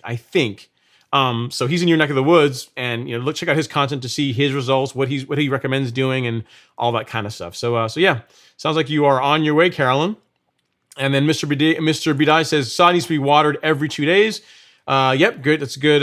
That's good advice. Patrick in Texas says, is it too late to throw down some Milo? You being in Texas, Patrick, if the grass is still growing and you want to use Milo as like your closeout, then sure. Yeah, it's not too late as yet to put that down. As long as the grass is still actively growing, you can still apply Milorganite. 'Cause I want to say on their calendar, they have if memory serves me, the Milorganite application calendar has you applying it 4 times per year, and I think one of them is around Labor Day weekend. I believe on that. Check me, but I mean it's on their website. They actually have an application calendar, and they do have you applying it in the fall. So yeah, it's not, to answer your question. No, it's not too late. You absolutely can still apply it, assuming you can find it. Good luck finding it, right? All right. Next up, the Wind Chariot's in the house. He says, hey, Ron, happy Friday, everyone. I can't wait to see how long the Arden-15 stays green. I put down Prodiamine, T-Nex, and Brent Supreme Green this week. Brent Supreme Green, man, that's the OG. That's someone you know has been watching the content for a while, because that was my my liquid fert last year. I can't even get that stuff anymore. But the place I was getting it, they don't carry it anymore. So that's why now it's a Turfplex. But yeah, man, Prodiamine, T-Nex, and Brent Supreme Green. Hopefully you're doing those separately. So this is Prodiamine by itself on Wind Chariot, because we're going to water that in. And the T-Nex and Brand Supreme Green, that's a foliar. So make sure if you're doing them, great that you're doing them this week, but they need to be separate applications. You don't want to do the Prodiamine mixed in with the T-Nex and the Brand Supreme Green. Sunny Steele says, who's an expert on Tiff Tuff? Ooh, that's a loaded question. I don't know. I'm not sure if there's any like Tiff Tuff experts. I mean, it is a type of Bermuda, so I don't know. As far as an expert on Tiff Tuff, that's a good question, man. I'm not exactly sure. What question do you have about Tiff Tuff that requires an expert response, Sonny? If I might be able to help you out, I'm not any means an expert. I'm not like a self-proclaimed expert on Tiff Tuff, but I know a thing or two about Bermuda grass. So if I can help out, drop it in there and I'll do my best to help you out. All right. Next up, we got Jamie Has in the house, who says, my Bermuda GA lawn is 5.3 according to my soil test results. Should I apply the recommended lime dose all at once or break it up into 2 applications? I have done it. Well, it depends on how much. Depends on how much you were talking about here, Jamie. Like all things in life, it depends. I've done up to 40 pounds per 1,000 square feet in one go with no problem. That is probably the upper limit of what you want to put down at one time. You're going to want to water it in heavily after doing that. So I don't know exactly what the soil test recommendations were, but if you're doing 40 pounds per 1,000 or less, yeah, you can do it all at one time. If it's more than that, you might want to split it up. So hopefully that helps. Great question, and congrats on getting a soil test done and then doing stuff to correct it. That's pretty awesome. All right, next up, Alex B's in the house. He says, hey, Ron, I can rest a bit. My reno is complete. We can take a moment and just rest. My reno is complete. Says, core aeration, yard mastery, granular starter fur, top dress, 11,000 square feet. Man, bless your heart, boy, that's rough. Manually, myself, and seeded, trying the Barenbrug KBG for the first time. Man, you are a titan, man. That is 11,000 square feet by yourself. That is no joke. That is no joke. So, yeah. Well, congrats, man. It sounds like you did everything right. Now it's just to sit back, relax, and see how it grows in. I'm sure you're going to get pretty good results with the Barenbrug. And to your point, just major watering commitment remains. So just water it, keep it nice, get you a nice tall glass of lemonade while you're watching the irrigation run, and enjoy it, right? Okay. All right, next up we got Troy. Really, this is a good question. This is a good one. He says, hey, Ron, what's the best way to measure the square feet of my yard? Asking for a few friends, Troy in Central Texas, Bermuda. Okay, so there is an app called, I think Google did it. It's called like Map Developers. If you go to Google and you look up Map Developers, so I can find the link here really quickly. I actually have like an entire section in my course on measuring your lawn, but I'm trying to remember the URL for that. Map Developers measure lawn measure. Let's see here. So if I can pull this off here live, I can find it live for you. Yep, there we go. All right. So this guy here, the area finder, I'll put it here in the chat for you, Troy.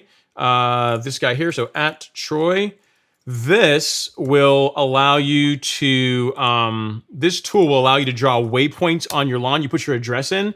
It'll allow you to draw waypoints on your lawn. I'll actually show you guys here really quick. We'll do that. Yeah, it'll allow you to draw waypoints on your lawn that you can then use to measure it. So you can just you draw points along it, and it'll say, hey, that area you just circled is this many square feet. That's a way of doing it that doesn't allow you to break out a measuring tape. And that's what I'd recommend for a bigger lawn. I mean, it's close enough to where you can roll based on the data you get from that, if that makes sense. So use that. I put the link in there. It's free to use. There's another tool, I think, like Measure My Lawn, that you can find as well. But that one is completely free. So so feel free to use that. Great question. All right. Next up, Dalvin Larry says, I wish I could go back in time and split my soil test between the back and front this year's life. Would have been so much easier. Yeah, so Dalvin is the one I was talking about where, what was it, Dalvin? You were dealing with seed heads all season. I said, man, listen, dude, it should really only be a 3-week problem.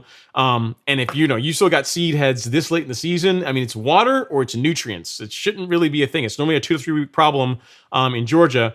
And, he finally broke down. He got a soil test done of both the front and back separately, and it turned out to be a nutrient deficiency problem, right? So in Dalvin's case, that's a perfect example of where doing them separately, there is some value in doing that when you're trying to diagnose a problem, especially. Okay, Alex B's right up next. He says, right after Ron's video on the subject, I found a huge rock under a struggling spot on my lawn. As of now, I still can't get it out. Me and some friends tried, but it seems to be a real monster in there. Yeah, that stinks, Alex. I mean, what you can do, if it's like a big boulder, like you might need like a backhoe to get it out. I mean, another option, if you can get like a jackhammer, like a Hilti gun or one of those things, you can use something like that's like you can get out there portably.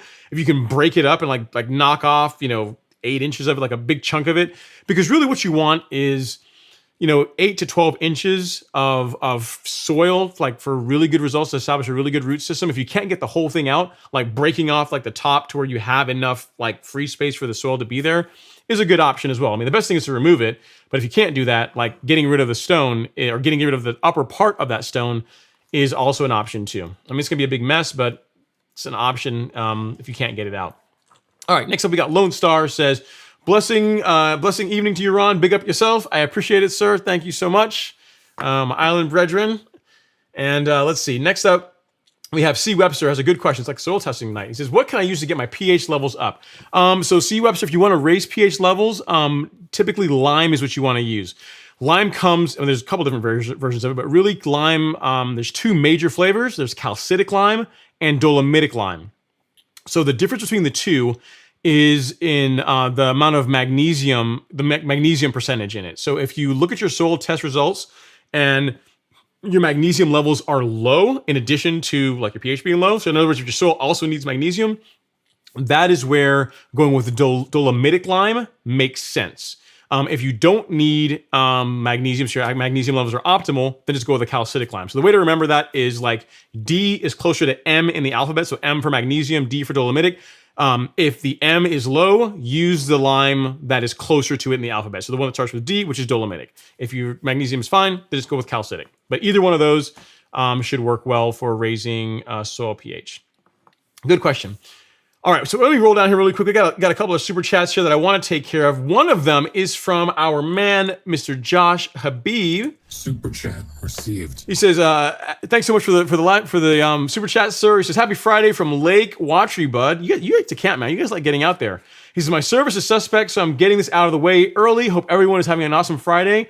So guys, Josh Habib is a great friend of the channel. He, as far as like some of this cool stickers you guys see that I give away on the live stream, some of these custom hats, these are all courtesy of Josh. Like, I guess he loves the channel, loves the content, loves giving, and I like to turn around and make this stuff available to you guys. So this hat is one that he sent to me. And again, I think what he said, there's only one, he only sent me one of them. So this is like a one of one. So, if whoever wins this, you can say thanks to Josh, because he's the one that made this, available. So thanks so much, sir. Glad you're getting out with the fam and hanging out. Awesome stuff. Next up, we got Andrew Watley, super chat. Super chat received. He says, ready for fall pre-emergent, but soil temps are 74 to 75. The lowest I've seen, it was 73. And that was one day in Calcatula, just south of Callaway Gardens, waiting for 72 to 70 degree thoughts. Yeah, I think yes, around 70 degrees is where you want to go ahead and do your pre-emergent app, your fall pre-emergent app, Andrew. But like anything, I would say a little bit earlier is better than a bit later.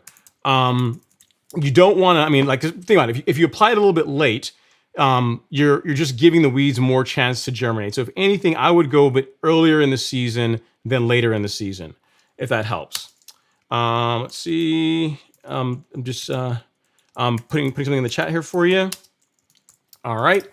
So yeah, it doesn't really either way doesn't really matter. I mean, you're close enough now that another week from now, if you want to get your pre-emergent down, that's going to work just fine.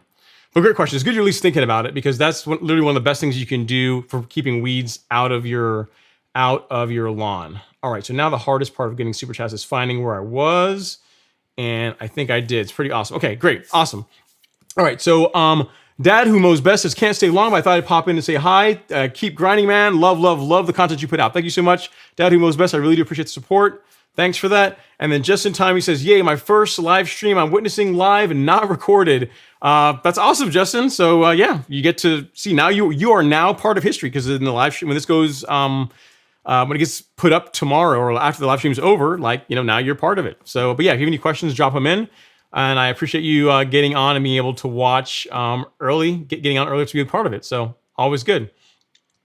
All right, next up we have Carlos Rubino. He says, Juan Carlos, who says, hey, my friend is really sad because my grass is looking so good to a month ago. Now it's looking like crap because I have an armyworm.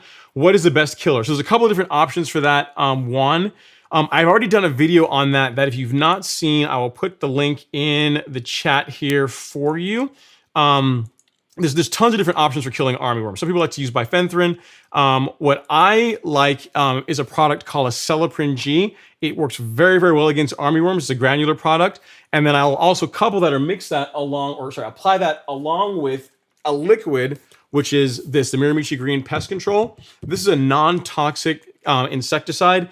If you're using this to target armyworms, you're going to want to apply it at the heavier rate. So 8 ounces per thousand.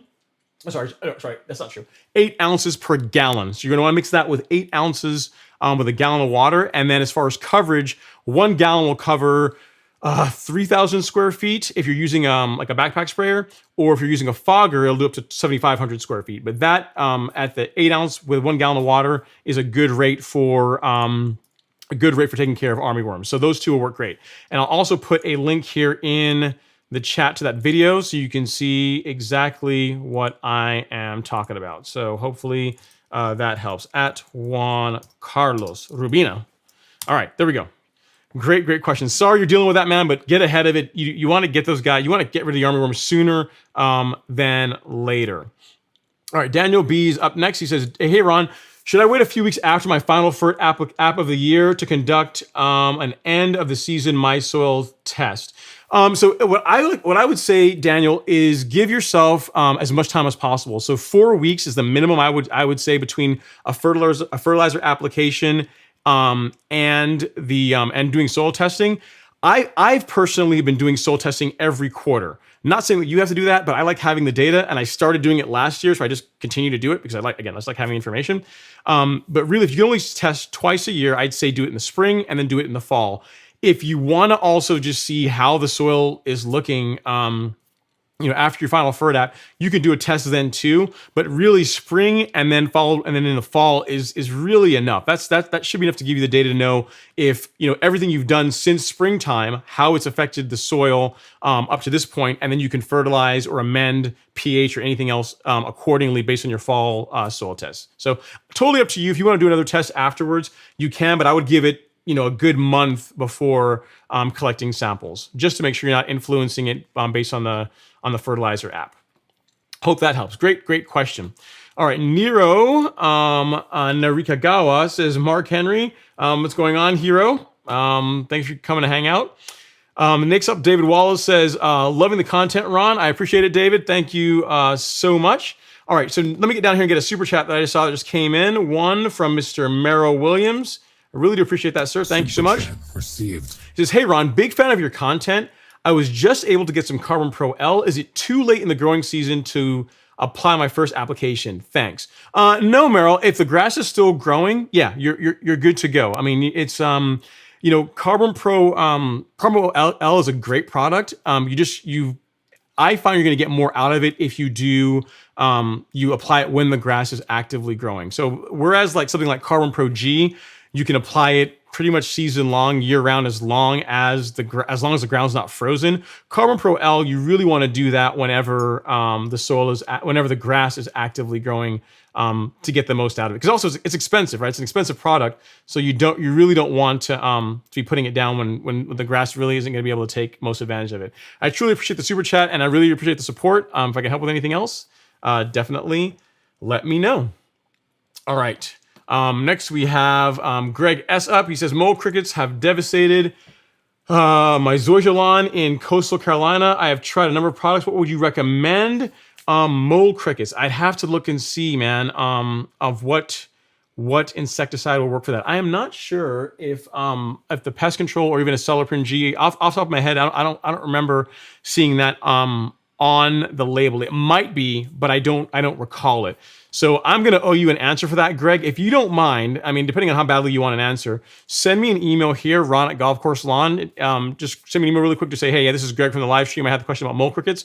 I'll do some research, assuming that someone in the chat doesn't already come in and answer the question, and I'll get you an answer tonight. If you send me an email tonight, I will answer your question tonight. And just to make sure, I'm also going to look here. I'll make a note of it, just so I can also know what I'm looking up later on. So sorry I don't have an answer right away, but I will get you an answer. So sorry that they're destroying your lawn. That absolutely stinks, man. But we will figure it out. We will figure it out. All right. Next up, Evie says, good evening, Ron. Are you going to overseed with rye possibly or paint this winter? No to both. I am not, again, some people do it, and there's nothing wrong with doing that. But I am not a fan of overseeding my Bermuda with ryegrass, mainly for two reasons. One, if you guys, depending on how long you've been watching the channel, you may or may not know that I'm originally from the Caribbean. So I'm truly a warm season guy by heart. Like, I like warm weather. So one, I don't have to get out there during the winter months and have to mow the lawn. That's thing one. And then thing two, probably more importantly, is I don't want to have to spray herbicide on my lawn like in March of next year to get rid of the rye so the Bermuda will grow in nicely. Like, there was a lawn in the neighborhood here where they overseeded with ryegrass and they didn't spray it out. They didn't put down any selective herbicide to kill off the rye come March timeframe. And it was like June, and it was still, the Bermuda was still looking ratty and thin and just looking gross. It was like a lawn that was like half rye, half Bermuda, and it just looked just not good. So for those two reasons, that's why I don't do it. And mainly because I'm just ready for a break. You know, I mean, it's the lawn looks nice. It's going to take a while for it to go dormant. And I can just take a break. I can get the mower all sharpened up, get the greens master sharpened up, get it put away so it's fresh to go for next season, and just relax and enjoy the off season. So lawn paint, I'm not really a fan of that because it looks fake. Like, I've never seen lawn paint that looks like your actual grass. Like, it looks like you painted your lawn, right? So like, if you want your grass to be green, you should overseed. If you're not willing to overseed, then just let the grass go dormant. That's my take. But if you want to paint your lawn, no problem. If you want to overseed your lawn, do that too. But those are the reasons why I don't do it. I'm not saying there's anything wrong with doing that. Those are the reasons why I just choose not to do it. Mainly because I like to mow during cold weather. I don't like cold weather at all. All right, next up, we got Ray Skinner. He says, hey, Ron, great content. Thank you so much. New swordman from Real Rollers and loving the cut. The team from Real Rollers are top-notch, customer service like no other. Yeah, man, Lee, Andrew, Eric. Yeah, really, really cool guys. I've been in there when they've been talking to customers. They really go the extra mile to try and make sure that people get the right mower based on what they're trying to do, even if it's not a swordman. You know, as long as it's a real mower. I have yet to hear them recommend a rotary mower, but I don't hear them really putting shade, throwing shade against other brands of mowers. As long as you're buying a real mower, they're gonna be good with it. So yeah, I'm glad to hear that you got your new swordman, and because of that, we got to clap it up. We got to give you some dap for that. And congrats, and I'm glad that you're having a good experience with Real Rollers. It's pretty awesome. All right, next up, Tim, the lawnmower man, says, "Hey y'all, what's going on, Tim? Hope you're doing well." And then we got Dimitri Metosopoulos. Are you sound Grammy Creek? It says in the house. It says Ron H in the house. I am here, and so are you. Lamont Smith, hello Ron. What's going on? And then Cooper. Cooper says, is it good to dethatch yard in fall or summer? Depends on your grass type. Like if you are ideally, whenever you're doing anything that's traumatic to the grass, right? So anything that's going to thin the grass out or induce stress to it, it's best to do that, Cooper, whenever the grass is actively growing. So As far as dethatching, I would do like a warm season lawn like Bermuda during the late spring, summer months. If you're doing a cool season lawn, now is probably a decent time to do it because now is the go time for cool season grass. So it depends on what type of grass you are dealing with. All right, very, very great question. So like many things in life, Cooper, it depends. All right, next up we got a VMH. Ventura says VMH. In addition to what Ron said, try Mole Max, and I've also put out those Sonic in the ground thingies. They seem to work really well, and I've used the mole scissors trap. Oh, sorry, sorry, PETA. Oh yeah, so he's giving you some other options. Like sounds like a Sonic device that like I guess it irritates them and it makes them leave. But yeah, there you go. So you got a couple of options for getting rid of moles in your lawn. All right.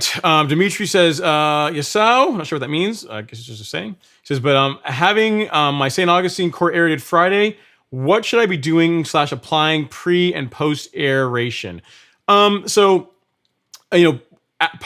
pre aeration, not a whole lot. There's not a whole lot you need to do. Really, all I'd say is if you can run irrigation like the day before, just to make sure that there's a little bit of moisture in the soil, so that the tines can penetrate a little bit better. That's something you could do. If it rains the day before, don't worry about watering. That's all I would say from a pre standpoint. From a post standpoint, if it's time for you to do your fertilizer app for the month, that's a great time to do it. You got to figure the soil is all opened up. There's voids everywhere. So as far as like fast tracking fertilizer into the soil, that's a great time to do it after core aeration. And then after that, outside of that, Dimitri, just whatever's in your just stick to your regular lawn care program. You don't really have to do anything special following core aeration. Fertilizer if you need it. If you want to put down something like Carbon Pro G or Essential G, use like a granular carbon soil amendment, that's a great time to do that as well too. But yeah, outside of that, nothing else. All right, and next up, Felipe says, yeah, I do have Bermuda. Sorry, I didn't mention it. So yeah, in your case, Felipe, Bermuda Spectracide is a good option. It's a great safe option to start out with for just for a lawn when you're trying to control weeds in your lawn and you're new to herbicides in general. All right. Next up, we got Jason Burns in the house. It says, now new to the channel, Mr. Henry. Thanks so much, Jason, for coming to hang out. He says, I've been binging all of your videos. Would love to hear your background and how you became so knowledgeable about all things the lawn. Okay, so it depends. My lawn care background is I'm a person that just really, really loves grass. I just love green, creating amazing lawns. As far as how I've learned about grass, I have a couple of friends that work professionally in the industry, so I've learned quite a bit from them. And then at this point now, probably 6 years ago, I took on the challenge of just improving my lawn. So I just started doing a lot of research, right? I started reading a lot of university papers, doing experimentation myself, and finding out what works well, what doesn't work well. And from all of that, I've come up with a set of processes and practices that I think produce a pretty good result, at least for warm season grass. It works for cool season as well too, but it's mainly, as a lot of it is trial and error and standing on the shoulders of giants, like they say, right? Like I literally just got into it and did a ton of research and learned a lot about it. And I have some really, really smart friends in industry that I'm able to bounce ideas off of, and they take my questions and give me some good answers. So that's my background from a lawn care standpoint. What I do for my day job is I actually work in the information security field. So professionally, by trade, like what pays the bills is I work in information security. So that's the without going into too much detail, that's what I do for work. So that's my background in lawn care and my day job. So hopefully that helps. Appreciate you watching, and I'm glad that you're finding the content useful. And Alex B, right on cue, saying 130 watching this time of this comment. Let's get some more likes for Ron. You're right, Alex. We are at 145 right now. While I take a sip of my lemonade, it would be nice to get some more people touching that like button ever so gently. Again, guys, it's free. Look, all you can do is take your mouse, just swipe up and just tap it. Super free. It doesn't cost anything. Great way to support the channel, and gives me a chance to take a sip of my lemonade. All right. Next up, we have a question around watering from Mr. Austin Beard. He says, hey, Ron, when seeding / reseeding, is 3 to 5 minutes of watering 3 times a day sufficient? It depends on how much water your irrigation system puts out in 3 to 5 minutes. In a lot of cases, 5 minutes, 5 to 10 minutes for most irrigation systems is enough.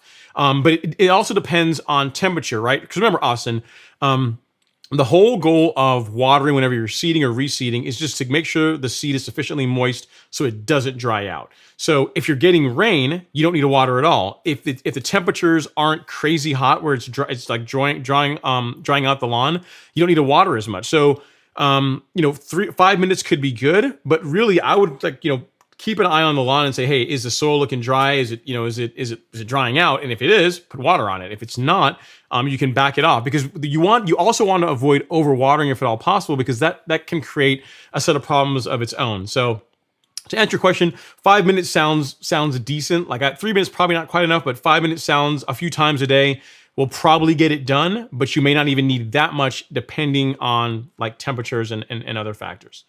All right, next up, Dave Mayotte. I think I got your name right. Looks like Dave is at Google. Cool, man. If you are, we appreciate you guys making YouTube awesome and continue to make it awesome. So thanks for that. He says, love your live show. I'm in New York with ryegrass. Any tips on top dressing with compost? How long until you can see results? Great question. So I did that earlier this year, Dave. The one thing I'd say with top dressing with compost or soil is that you're not, in that case, you're really doing it just to improve the quality of the soil. It doesn't really, like compost or even topsoil isn't the best medium if leveling your lawn is what you're after, because it's eventually going to break down. And I'm not saying the lawn's going to go back to as bumpy as it was before, but it's just not the correct medium to use if you're trying to add structure to the lawn. What you really want to use is a blend of compost and or topsoil and sand. And I have a video here that I will get to you. It's one I did earlier this year where I top dressed my front lawn strictly with compost. I use a product called carbonized PN. It's made by Mirimichi Green.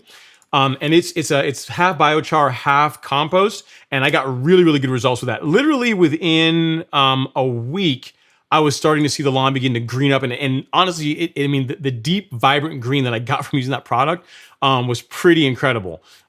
So I'll put that in the chat here for you, Dave, so you can check that out. So you can see like the product I use and how I applied it and the leveling rate that I use and all that fun jazz. But yeah, outside of just giving you the caveat that when you're top dressing with topsoil, you're really just doing it just from a standpoint of feeding the lawn, not really for adding structure, is to not go too heavy. So really 1/4 inch to 1/2 inch is what I like to do for top dressing. You don't want to bury the, you got ryegrass, you don't want to bury the grass in your case, topsoil or compost. You want the grass blades to be exposed so that it recovers faster. There's just no reason to go super, super heavy. So 1/4 inch to 1/2 inch is as much as I would go. Outside of that, I'd recommend getting a leveling rake, get a good one. The one I use is from R&R Products. There's also some other good ones. Standard Golf makes a good one that you can try it as well. They are worth their weight in gold from a standpoint of getting a good result on the lawn. And you'll spend $130 to $150 depending on which one you go with, but you'll buy once, cry once. You never have to worry about it ever again. That's an important tool for getting a really good result in your lawn. So hopefully that helps. If you have any other questions, let me know. And thanks for watching the live stream, man. I really do appreciate it. All right, next up we got Janisa Bonilla. I'm sorry if I'm saying your name wrong. Says, is there anything you'd recommend from Home Depot or Lowe's that would kill ground ivy in the lawn? I live in New York.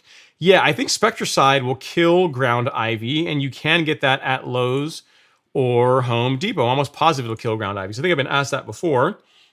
I'm not sure what kind of grass you have, Janisa, but ground ivy is one of the ones I'm pretty sure that it will take care of. So depending on the grass type, let me switch over here so you can actually see what I'm doing. This one is safe for warm season grass, and I believe it will also do, I'm not sure if it's safe for any cool season grass as well, but the long and short of it is that Spectracide makes a product pretty much for all grass types other than Bahia, I think. So if you're in upstate New York, so you probably don't have Bermuda or Zoysia. So go here and just see which out of their offerings is the correct one for your grass. So they got one here that is for this one is for centipede. I'm not sure which one this is for, but they have a couple of different options. This is for St. Aug, but they also have one that's also for centipede as well. So go through and look and choose one that is correct for your grass type. So just look at the label. On that label for either the one for St. Augustine and Centipede, or we back up here, we got another one here. I think this is probably the cool season one, this yellow one that I'm looking at. And then this one as well. Look at the label, read it, and it will tell you what grass types it's safe for application. This is a really good product. It's probably the herbicide that I recommend more than any other, mainly because it's like $10 to $15 at Home Depot. It works well, and as long as you're willing to do more than one application, you can get pretty good results with it. What you're going to find is when you use Spectracide, because it's because the concentrations in it are a little bit lower than the professional grade herbicides, you typically will have to do a follow-up application 2 to 3 weeks later. But that's, as long as you're willing to do that, you can get a pretty good result with it. So hopefully that helps. Spectracide would be the one that I would go with. And then Organic Lawn Warriors, a question, he says, is tenacity safe on new grass seeds 15 days post-seeding? I would check the label. I know there is, that tenacity can be applied around the time when you are seeding, and it will not negatively affect germination, but that's all going to be on the label. I don't have cool season grass, so I don't have the tenacity label memorized like I do some of the other herbicides that are more that I'm more familiar with because I use them because they would fit on warm season lawns. But yes, tenacity can be used, but check the label Organic Lawn Warrior to find out what timing there is or restrictions there are around grass seed and applying that particular herbicide. Works great. And then Dave Matt is chiming in. It says, Organic Lawn Warrior, yes, it works fine even on seeds. So there you go. You got someone that is chiming in that supports that. But again, check the label to make sure see if there's any restrictions around timing of when you apply it and when you put the seed down and when you apply tenacity. All right, Bill Grimes is saying you need some sprinklers that auto start when the dog shows up. Yeah, I guess you could do that. That's an option. I mean, that's an option, depending how fast the system can react, right? Because it's not only going to get dogs. Like, I mean, any of those systems that have like the sensors are going to turn on anytime like anyone's walking on the sidewalk, or so, you might get some hate if you do that. You start throwing water on people. It may not. It's not a good way for people to. You're not going to make friends doing that. I would just talk to them. That's what I would start out with. And if it comes to like an auto start system, so be it. But let's not go there first. Is what I would say. And then Lawn Dog is also saying the same thing. They make sprinklers that come on when a person or dogs approach and they get watered before they water. So there you go. You guys are taking the more offensive approach of watering them. So we'll see. Yep. And then Dave Matthews talking about cyan pepper, saying cyan pepper would stop the dogs from pooping there. But again, unless you're going to put it all over the lawn, it might push them away from one area, but they may go somewhere else. So you can try any of those options, but I would also just, if you see the person doing it, just ask them politely to please, like, don't let your dog urinate on my lawn, please, because it destroys the grass. And as long as you explain to them why, most people are reasonable enough and they'll be like, yeah, I didn't realize that, my bad, I won't do it anymore. And then, problem solved. Okay, next up, Kellen Chadwell says, I bought the TJet nozzle you recommended in your video. They are fire. Thanks. You are very, very welcome, sir. I'm glad that you got them, Kellen, and that they're working well. Spoiler alert, the Yard Mastery video that is coming out Sunday, that's really, guys, one of the best reasons why the Yard Mastery sprayer is like a really awesome choice if you're in the market for a backpack sprayer. If you already got a sprayer, then you're good. But if you're like in the market for one, like the fact that it flows more, like it actually puts out more product by volume than the Flow Zone does.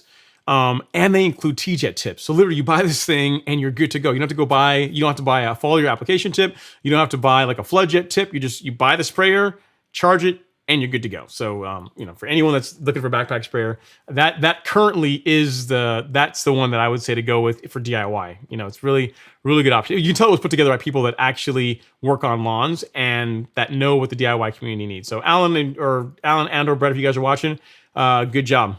Good job on the sprayer. All right, next up, we got Alex M. He says, I've seen your lawn leveling videos. You seem to prefer to use the sand mixture many times, but is that particularly high sand mixture okay to use in cold Wisconsin climate? Yeah, I mean, so what I would say that, Alex, what you see me using in my videos is a 70-30 blend. That's primarily if you're looking to level your lawn. So if you got like a fescue lawn, or if you're not mowing low, or just leveling your lawn is not the primary goal, you don't have to use any sand. Sand is really a thing when you're looking to add structure to the lawn. If you are, then yeah, a 70-30 mix, so 70% sand, 30% compost or screen topsoil is a good option that works well with most soil types. Even up in Wisconsin climate, should be just fine. Big thing is just don't go crazy heavy. If you see my videos on top dressing, you see the process that I use around aerating, which I think you really should do that as part of it. You get a better result from doing that. Aerating, putting on your fertilizer, and then doing a nice light top dressing. 1/4 inch to 1/2 inch of material is all you need to get a pretty good result. All right. Next up, we got Mark Nixon saying, "Excellent info, sir. I really appreciate that. Thank you so much for watching. Thanks for chiming in." All right. Next, we got Cindy Thornburg says, "Hello from California. I've been whispering sweet nothings to my tiff green Bermuda to encourage growth where I pull lots of crabgrass. Should I still fertilize to help it along into the fall?" That's pretty awesome. That's the first time I've heard someone whispering sweet nothings to their lawn. You really love your lawn, Cindy. That's pretty awesome. Yeah, so as far as fertilizing into the fall, if the grass is still actively growing, yes, you can fertilize it. Eventually, I'm not sure where in California you are, but eventually the grass is probably going to go dormant. So going into the fall, you'll want to taper off or go lighter on your nitrogen applications, go lighter on the fertilizer apps. But if the lawn is still green, if it's still growing nice, it's still like your entire lawn looks like good, like it's not turning brown yet, then yeah, you can still absolutely fertilize it. You can still feed it. Just don't go at the full rate, at the heavy rate that you would have used if it were as if it were like May or June timeframe, if that makes sense. But yeah, absolutely, you can still fertilize in the fall, no problems with that at all. Good job on getting rid of the crabgrass. The Bermuda will hopefully, it's cooling off now, but the Bermuda will hopefully still spread and take over those areas where the crabgrass was. But yeah. Great question. Thank you so much for chiming in from California. Much appreciated. Thanks for stopping in. And keep whispering sweet nothings to your tiff tuff. It deserves it. Bermuda needs some love. It gets a bad rap a lot of time among grass types. So glad to see someone showing the Bermuda some love. All right. Cut and Grow Lawn Care says, "Is it too late to apply pre-emergent for Poanua? If so, what are the options now? Is it late to apply pre-emergent for Poanua?" No. I mean, you want to get it. It depends what you're using. So there's a couple of options. Cut, Grow Lawn Care. If you're going to use prodiamine, you can apply that now. If you're going to use dithiopyr, you can apply that now. If you want to use something like Spectacle Flow, which again is a more expensive option, but it's like a baller pre-emergent. It's a really good pre-emergent. You can apply that around this time of year as well too. Another option, something I'm going to be testing out this year, is I call it a pre-emergent, but really it's a combination herbicide called Coastal. And what it is it's prodiamine.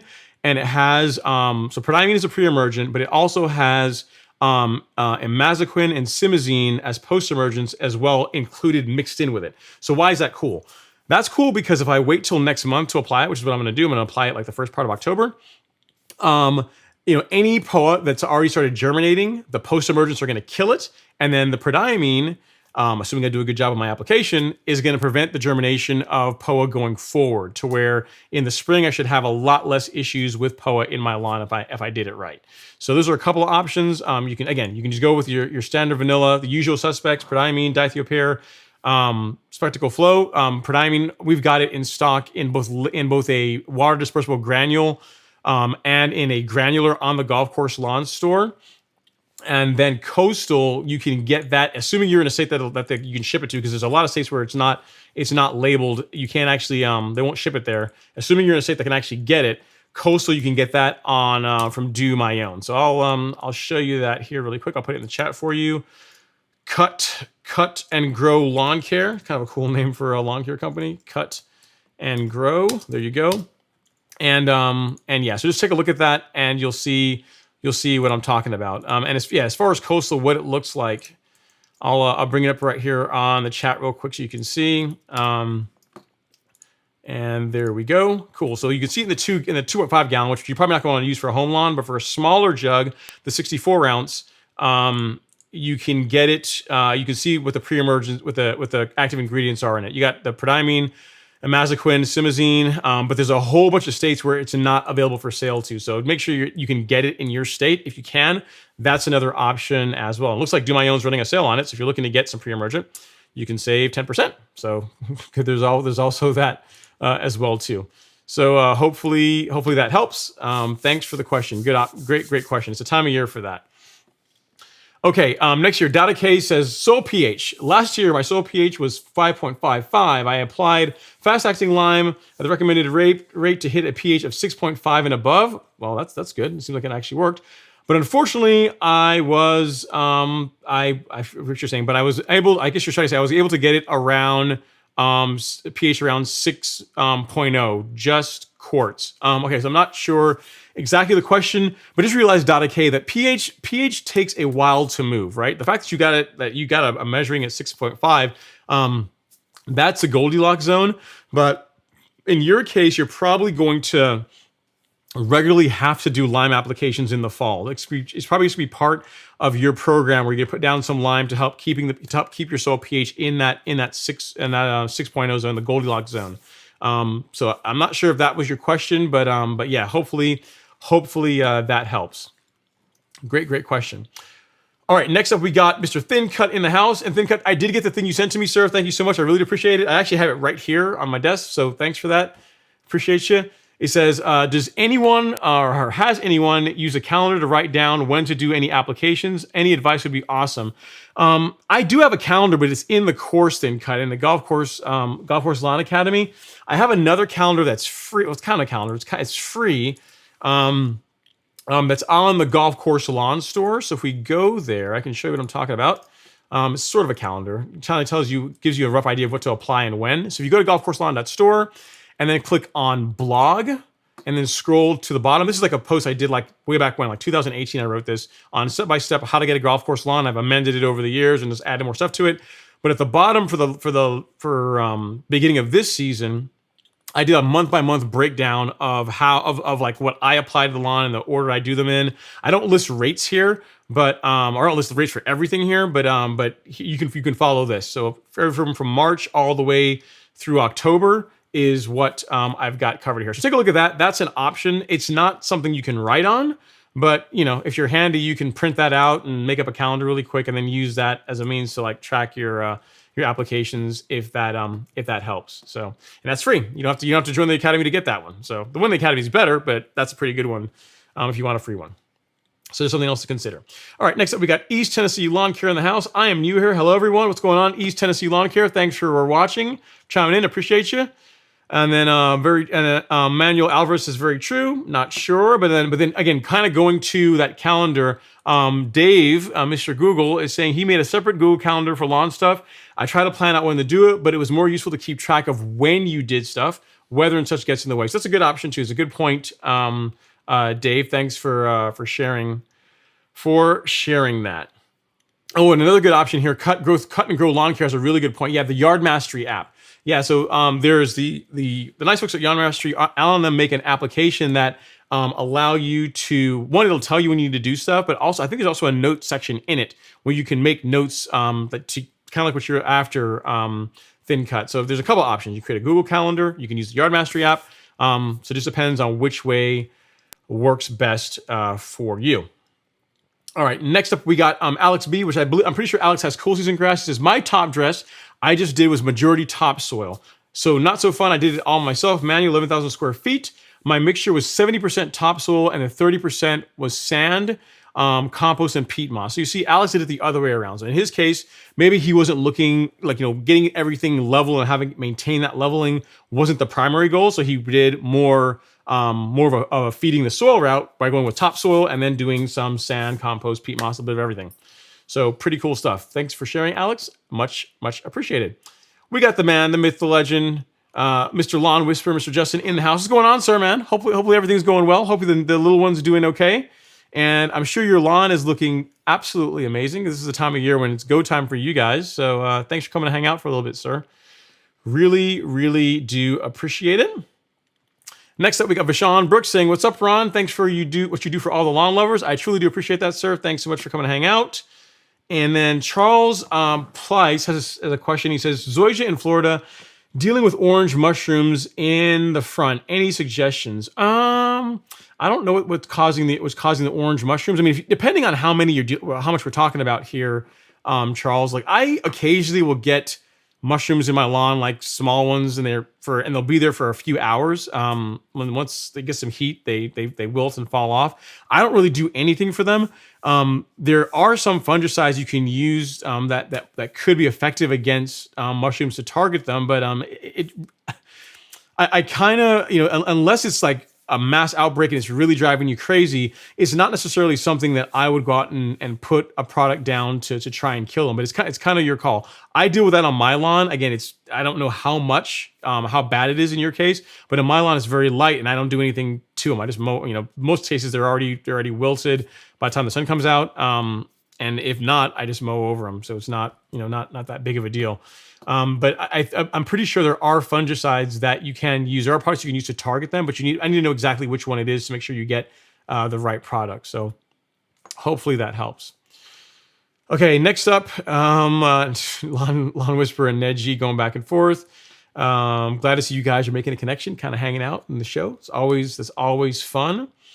All right, next, Alex B is chiming in. He says, hey, the drawback to autumn first cool season, guys, it's definitely go time being the ideal temps and conditions for the grass, but the leaves start dropping to spoil the party. That is true. You guys spend a bunch of time, getting leaves out of your lawn, which I don't have to deal with because I don't really have that many trees in my lawn. So that's also a thing. All right, Connor Souls is up. He says, you say half an inch is no joke, but you should see how it is keeping a putting green at 0.125. I feel like I should be mowing twice a day sometimes. Thank the Lord for PGR. Yeah, see, that's another reason why I can't do a green, because part of it is I'm going to want it to look good, Connor, and I just don't want to have to commit to daily mowing, man. And during the summer, to your point, it could be a morning mow and an evening mow to keep it looking really good. And that's a level of commitment that I'm just not really looking to take on at this point. But yeah, half an inch was a beast this year. So I don't know that I will do that. I will do that again. Next year. Next year's probably is going to be 0.75. All right. Next up, A9 Modi has a question about fescue. He says, last time I asked a question about 4th millennium tall fescue, it's self-repairing tall fescue. What do you think of Rhizomatus tall fescue? Are they as good as KBG in terms of spread and disease? I'm not going to be a lot of help for you on that one, unfortunately, A9. I'm not really familiar with tall fescue grass types, different cultivars, to be able to tell you, how well they will do for certain disease resistance. I would just Google it, man. I mean, if it's, if that particular type you're talking about, that's actually a thing, and that tall fescue is billed to have resistance against spread against disease, and there's enough reviews from people that have actually used it and gotten good results with it, and give it a shot. If there's enough data to show that it actually does what they say it does, then it can't hurt to try out. But I don't have any direct experience with it, so I can't really speak to that one, unfortunately. All right, Mr. John Gotch from Mr. Lafayette, Louisiana. Hopefully you're doing okay, John. I think Lafayette probably didn't get damaged too bad for the storms. He says, Louisiana checking in. It's been a long time since I chimed in. I was not affected by Hurricane Ida, thank God. Yeah, that's good, John. And I know Louisiana always takes a beating. Like anytime any kind of rain comes in there, someone runs their irrigation too long and you guys flood in that part of the country. So I'm glad that you're doing okay, and that all is doing well. Very, very good. Alex is talking about how he did his lawn. He said he broke up the top dressing over 2 days, which is smart, especially if you're doing it yourself. So that's always a good thing, Alex. Okay, next up we got Thurston R in the house. He says, hey Ron. Hey Thurston, how's it going? You do have a question here. Let me just do it right now. He says, my friend's lawn is all weeds and he wants to overseed with fescue. What do you recommend to kill the weeds before overseeding? Emailed you pictures of his lawn. I'll take a look at it, Thurston. I'm not sure if I've given you a recommendation on that. My go-to is going to be, you can go with Spectracide, but depending on how serious you are, going with something like Tenacity would probably be your best bet, depending on how bad the weeds are. Like that's like a broad, fairly broad coverage herbicide that's going to work well on fescue. So if you are fine with running a backpack sprayer, or your friend is fine with running a backpack sprayer and mixing it and following the label and doing things exactly per the label, you can get a pretty good result with that. But yeah, outside of that, something from the big box stores, some offering from Spectracide that's safe for fescue is what I would say. But Tenacity or Tenacity Speed Zone combo is probably going to be your best bet if they're really trying to get rid of the weeds. And the thing with Tenacity is you can do that fairly close to whenever you're seeding and not have an adverse effect on germination. So good question. All right, Data K, I think I already answered that question about pH. So I think you just put it in there again. And then GB Farr says, hello, Ron. Is there any treatment for Virginia buttonweed? Not sure on that one. I can check what I'm going to do is end up checking the label and seeing if that's covered by Spectracide. I don't know off the top of my head. It's not a weed that I've had any direct experience with. GB Farb. Let's see, Virginia. Yeah, so there's Virginia, a couple of Virginia things. There's Virginia buttonweed. Yeah, so Spectracide will do that one. So I'm not sure what your grass type is, GB Farber, but if we look here, we'll switch over. I went to this, which is, again, Spectracide Weed Stop, the go-to, the thing I probably recommend more than anything else for most people that are starting out. And among the herbicide, or the weeds that it targets, you see that Virginia buttonweed, I think, is among there. There you go, right here. You see Virginia buttonweed is one of the 470 weeds that it targets. So if you're looking for something to give it a shot, that's an option. How effective it is, I cannot say for sure, but it is labeled to take care of Virginia buttonweed. So that's something you can give a shot, give a go.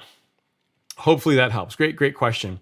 All right, next up we got Johnny Brown. He says, hey, Ron, how do I prevent moles in my lawn? See, I don't really have moles in my lawn, but I also, I put down an insecticide every year, so there's probably not as much food for them. And then just in this area, at least where we are, moles are not really a thing as far as like causing a lot of damage to lawns, like at least in this part of the subdivision. So I haven't had to deal with them.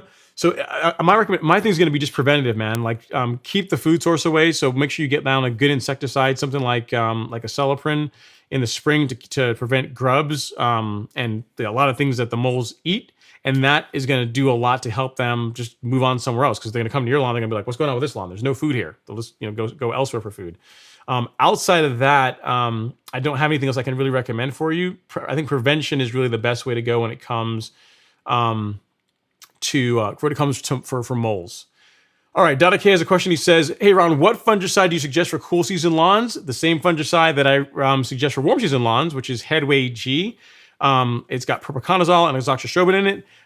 As far as a fungicide option that is super easy to apply because it's a granular that has really broad coverage and just really effective, is really hard to beat Headway. Now, there are other fungicides that are more targeted depending on the fungus that you're dealing with. But if you're talking about something that you're going to be applying, as a preventative, but also to target, it can prevent a lot of common lawn fungus, then Headway is a great option. So, and I put that in the chat before, but just for you, Dada K, just for you, because I know how demanding you can be. Just for you, I will put it in the chat again. You can take a look at it. This guy is safe for both warm season and cool season grass. So just go with that. Dada K. And I actually did a video on it earlier this year. If you want to also see the kind of results you can get with it, you can look at that as well. I'm trying to find the video here really quickly for you so I can send you that. Yep, there we go. Found it. Thank goodness for search. And there is fungicide video. In this video, I actually break down a couple of different fungicide options. I talk about Caravan G, which is a combination product. I talk about Heritage, and I talk about Headway. So that's still Headway's what I'd recommend. And if you want to see the why and the results you can get with it, there's a video that you can watch that will show you that as well too. All right. So Jesse Snow is saying, Ron Henry, thank you, sir. You're very, very welcome. Thank you for being part of the live stream. I do appreciate it. And Alex B is giving you some other advice there. Thurston R, he's saying that he would just deal with the weeds first. Just up at this point, time wise, pretty much everything with seeding, especially since after the herbicide, probably have to wait to seed, unless you use something like Tenacity, right? Tenacity, read the label, but that is something you can apply close to around the time when you're seeding and still get a pretty good result. So there you go. Thanks for chiming in, Alex. Much appreciated. Okay, next up we got Richard Harwell in the house. He says, I'm on day 9 after seeding my first backpack renovation. I seeded with RPR, and I'm amazed at how fast it's filling in. I am in the PNW, I'm guessing Pacific Northwest. So yes, hopefully that's right. I've got a little clover creeping in. When could I kill it? Okay, so you're on day 9 of seeding.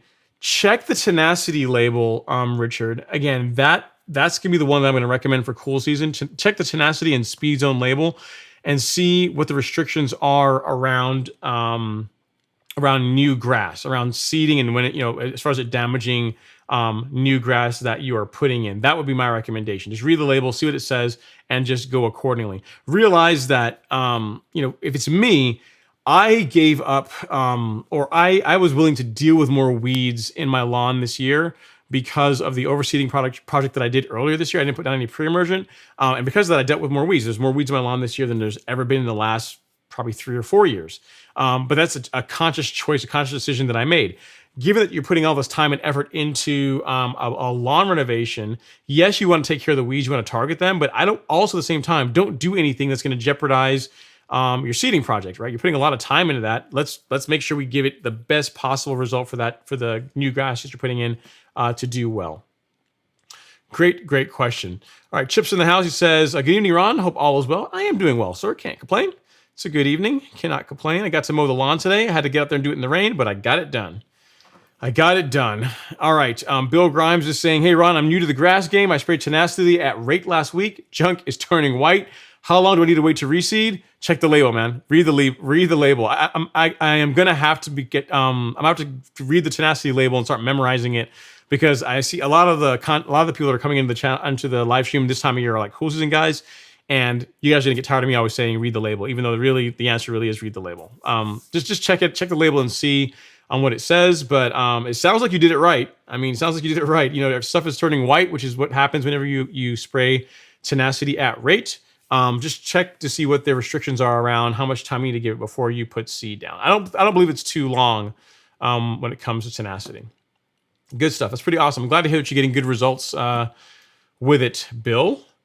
And let's see what else we got here. Let's see. I'm looking for my next question. Okay, we got DMare91. He says, "I'm a golf course superintendent, Ron." So I gotta use the right terms. He says, "I'm a golf course superintendent, Ron. If you're ever in Colorado, you'll have to make a trip to my course for a tour. I'll show you all the equipment." I will take you up on that, man. I will definitely take you up on that. That's I would love to see some behind the scenes of how you put all that equipment to use, and how you guys do everything you guys do at scale. It's pretty awesome.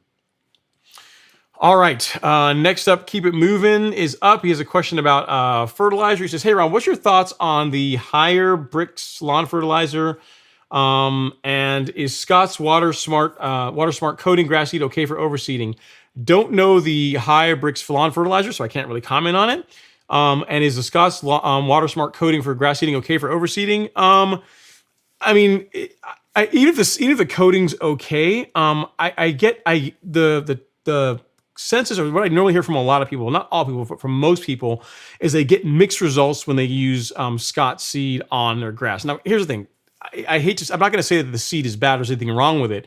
They may or may not be applying it properly. They may not be watering it properly. But depending on the grass seed that you're going with, I might go for a more premium seed, something like from Barenbrug. Like that's going to be a higher quality grass seed. Not just throw shade at the Scots. There's nothing wrong with that. People use it, and some people get good results with it. But if you're going to go through all the trouble, and it's within your budget, spend a few dollars more, get a quality, like a higher end grass seed. You're going to get better germination. It's just going to be more consistent. There's less likely there's going to be trash in it as far as stuff that you don't want growing in your lawn. But I can't speak to the fertilizer. The grass coating, the coating they put on it, other seeds do that. Other seed manufacturers do that. They put coatings on the seeds to help them obtain moisture. I've never really used the Scott, so I don't know how well it works, but it should be fine. Should be fine. So hopefully that helps. Great question. All right. Next, CW Spurs says, "I'm in the Atlanta area. I have a healthy Bermuda lawn, and I need to apply something to help with chamber bitter, nutsedge, and spurge. Darn neighbors, what do you suggest?" Okay, so CW Spur, for that, we're going to probably go for Spectracide, because I know Spectracide will do spurge, and depending on the nutsedge you have, it will make that angry. It will knock that back. I don't know if it does chamber bitter. We can find out though. It does, yeah. So it is labeled for chamber bitter. So if you want an easy option, we can go to this. So again, in the Atlanta area, you got Bermuda. This you can go out and get tomorrow at Home Depot or Wally World or whatever, Lowe's, whatever's nearby you. This will knock back yellow nutsedge, and it will target spurge. It does a good job against spurge, and it also is labeled for chamber bitter. So it does all three of them. Depending on which nutsedge you have, this may not be the best choice. In my opinion, the best product, like I've tried a few of them. And the product that I like best, if your primary concern is sedges, is Certainty. The problem with Certainty is like it's good, so it's expensive, right? It's like $100 or so for like I think it's 1.5 ounces, a very small container of it. I mean, it goes a long way, but as far as like the thing that will kill sedge and not destroy your grass in the process, Certainty is a great option. But if you're looking for something just to give a shot and see how it does, give that Spectracide a shot. You can go out tomorrow and pick it up. The only tip I would give you is when you're applying it, if you're using the hose end sprayer, remember, you're going to make one pass over an area of your lawn. So if this, like the soil test kit is our lawn, when you're using the sprayer, that hose end, you're going to make one pass and that's it. Don't go back and forth over, like you got like chamber bitter, nutsedge, and spurge. Don't go like back and forth over those areas to really try and soak it down and thinking that's going to do a better job. You are going to put more herbicide on the weeds, but you're also going to damage the grass in the process. So one pass across the entire lawn, wait and see how it does. You may have to do a follow-up app a couple of weeks later, but that is the best way to go to also ensure that you don't damage your lawn in the process. So hopefully that helps. Great question. We got the man in the house, Mr. Green County. Mr. John Perry's in the house, Law Oncology. He says, your live stream looks and sounds bomb. I appreciate it, sir. It didn't always used to sound that way, but I've done some upgrades over the past year or so, and got the lighting in, got the sound, got a really good mic, good camera. If only the lawn knowledge was good now, right? Like I've got all the equipment. If only, I was like an expert like you to be able to talk to this stuff at the level that you can. But I really appreciate it, man. I appreciate you coming to hang out in the live stream.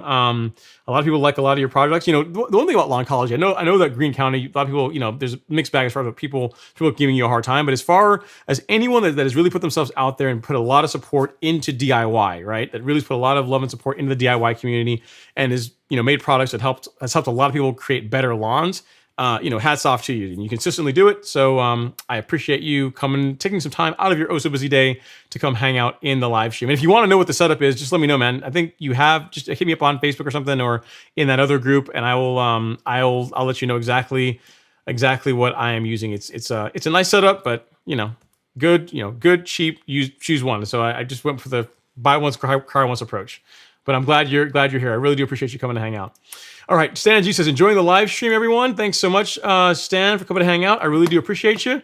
And Conrad says, oh damn, John Perry's in the house. That's what I'm saying, right? You got celebs coming to hang out now. I'm making it in the world. I got haters, and I got some of the big names in the industry coming to hang out now. So we're doing something, guys. It's pretty awesome. And then John is saying, he says, Ron, TIF Tough is extensively studied at UGA, plenty of info from those guys. So there you go. So you can go look at the UGA extension office. Whoever asked a question about TIF Tough earlier, they can tell you a whole bunch about it. But there you go. Thanks again for chiming in, John. And then Kevin D. Jones says, hi, Tara. Okay, so I guess Tara, if you're watching and you wanted to see Kevin is saying hey to you. All right. Next up, we got legendary Hanzo. I love that name. It's because Hanzo was a guy, was a character in Samurai Showdown. Every time I see that name, I always remember like a video game I used to play way back in the days. And I think Samurai Showdown was 3DO. It was 3DO was the system that was for. Anyway, he says, hey Ron, I'm in North Carolina with Bermuda. Is there a right and wrong time to apply Carbon Pro G? No, not really. As long as the ground isn't frozen, you're good to apply it. I mean, really, to get the most out of it, I mean, the best time to apply is whenever the lawn is actively growing. But I can tell you that I started doing granular carbon amendments in the summer of last year, late spring, summer of last year, and I've done it every single month up to now because I'm really trying to build up the amount of biochar in the soil, and the results kind of speak for themselves. This spring, when the lawn woke up, it looked better than it's ever looked in previous years. And I didn't really change much in the regimen as far as anything else outside of really introducing that carbon into my lawn care program. So the short answer is no. There's not really a wrong time to apply it. Ground's frozen, I wouldn't do it. But if you have limited budget and you can only afford to apply it at a certain time of the year, do it whenever the grass is actively growing is your best bet. So great question. Glad you asked that, and thanks for chiming in on the live stream. I really do appreciate you. All right, next up we got Daryl Tunstall in the house. He says, Ron, I really appreciate you, sir, for your knowledge this year and having the Golf Course Lawn Academy. I appreciate that, Daryl. Helped me to have an amazing lawn. And you also won, didn't you win like most improved lawn or lawn of the month? Something like that. You won some prize this year from that. If you guys want to see what Daryl's lawns looks like, I think I still got a video of it. Do I have it? Maybe. I think I do. This is what Daryl's lawn looked like this year. So it looked pretty awesome, man. I mean, that's nothing wrong with that. He's got a bunch of other pictures, but I won't like redo all of them. But yeah, his lawn looked really good doing the spoon feeding program that I try to promote, which is Turfplex Nutrisolve Humic Max fertilizer at a low rate. The granular and liquid soil amendments, and like all that adds up, coupled with regular mowing, which is the thing that he did a ton of. He mowed his lawn religiously, and you can have a lawn that looks like that. So really good stuff. Very cool. All right, next up we got Nija8 says, what's the best seed for grass under a tree in Atlanta? Okay, so shade and grass, shade is the enemy of the grass type that is really native to our area, or the grass you see more than anything else in our area, Nija, which is Bermuda or Zoysia. So as far as a grass that will grow in a shaded area, Bermuda is by far the worst. Like it just won't work. Like shade tolerant Bermuda is really an oxymoron. Like it doesn't really exist. Next in that would be Zoysia, which does a little bit better in shade. But really, if you want something that's going to thrive and do well in shaded areas, some kind of a fescue is going to work better in a shaded area. I mean, even fescue needs sunlight, but it's going to have the best bet to do well under a tree in a shaded area than like a warm season grass like Bermuda, St. Augustine, Zoysia. Like Zoysia is probably your best bet if you wanted to give it a shot. But honestly, I would just go with like fescue or something, because Zoysia is expensive. You don't want to go and put it in and then spend a lot of time and money only to have it die off on you, right? Great question. So Tim Donald is up next. So we got to get to the giveaway here soon, guys. He says, I had 2 tree stumps removed in Albany, New York. Can I do a soil test for pH then till granular lime and then oversee the area? Sure, yeah. I mean, as soon as the trees are gone and you've got like actual soil to test, yeah, you can absolutely do a soil test then, Tim. No worries at all there. There's no reason why you can't do that. And if your pH is low, then you can apply lime. I wouldn't just go into it just knowing you're going to apply lime. Like get your soil test results back first, and based on what they say, amend the soil according to that. But yeah, should be good to go. All right, Alex B says, thanks, Ron, for consistently putting in the long hours for us most every week and dropping great lawn care knowledge. Likes well deserved. Thank you so much, sir. I appreciate it. You guys show up, I'll keep showing up. Again, unless there's like a tournament or some other commitment that I just can't get out of, some kind of security incident where I can't be here. Outside of that, if my Friday is free, I will be here. Thanks for the support. Grasshopper Lawn Care. That's pretty cool name. And Avatar says, I've already put out my Pre-Emergent just north of Atlanta. So there you go. There's people that are already doing it. And my buddy that works, he has a lawn care business, but he also sprays lawns professionally. That's what he does. They're already doing Pre-Emergent as well too. So a bit earlier is better than a bit later when it comes to Pre-Emergent. All right. SJ115284 says, hey Ron, what is your strategy to get rid of large amounts of Dallas grass in a large lawn, 1 acre? I don't know that I have a good strategy for that one. The issue with Dallas grass, SJ, is the herbicide that will kill it isn't labeled for use on residential lawns. So that's your problem, right? When you say the best way to get rid of Dallas grass outside of using that product that you can't use on residential lawns, you're not supposed to use on residential lawns anyways, is to dig it out. It's like to physically remove it. Anything else is just going to knock it back, and it's going to come back the following year. So physically removing it is really going to be your best bet. How you do that over an acre, I don't really have a good one for you on that. I mean, if the acre is not like your lawn, if it's like, I don't know, if it's like if it's a park or some kind of like this non-residential property, there are options for controlling Dallas grass in that case. But if it's your home lawn, removing it, I'm even saying like glyphosate, but you're not going to go spot spray an entire acre with glyphosate, unfortunately. I mean, if it's that bad where the entire thing is Dallas grass, you may consider burning it all down. That's something you could do, because I mean, I don't know how at scale you're going to remove that much that many weeds when there's not really a selective herbicide that will kill it on residential lawns. I don't have a better answer. I'm sorry, I don't have a better answer for you on that one, SJ, unfortunately. So sorry for that, but yeah. And then we have someone else chiming in here. We got some as far as an option for armyworms.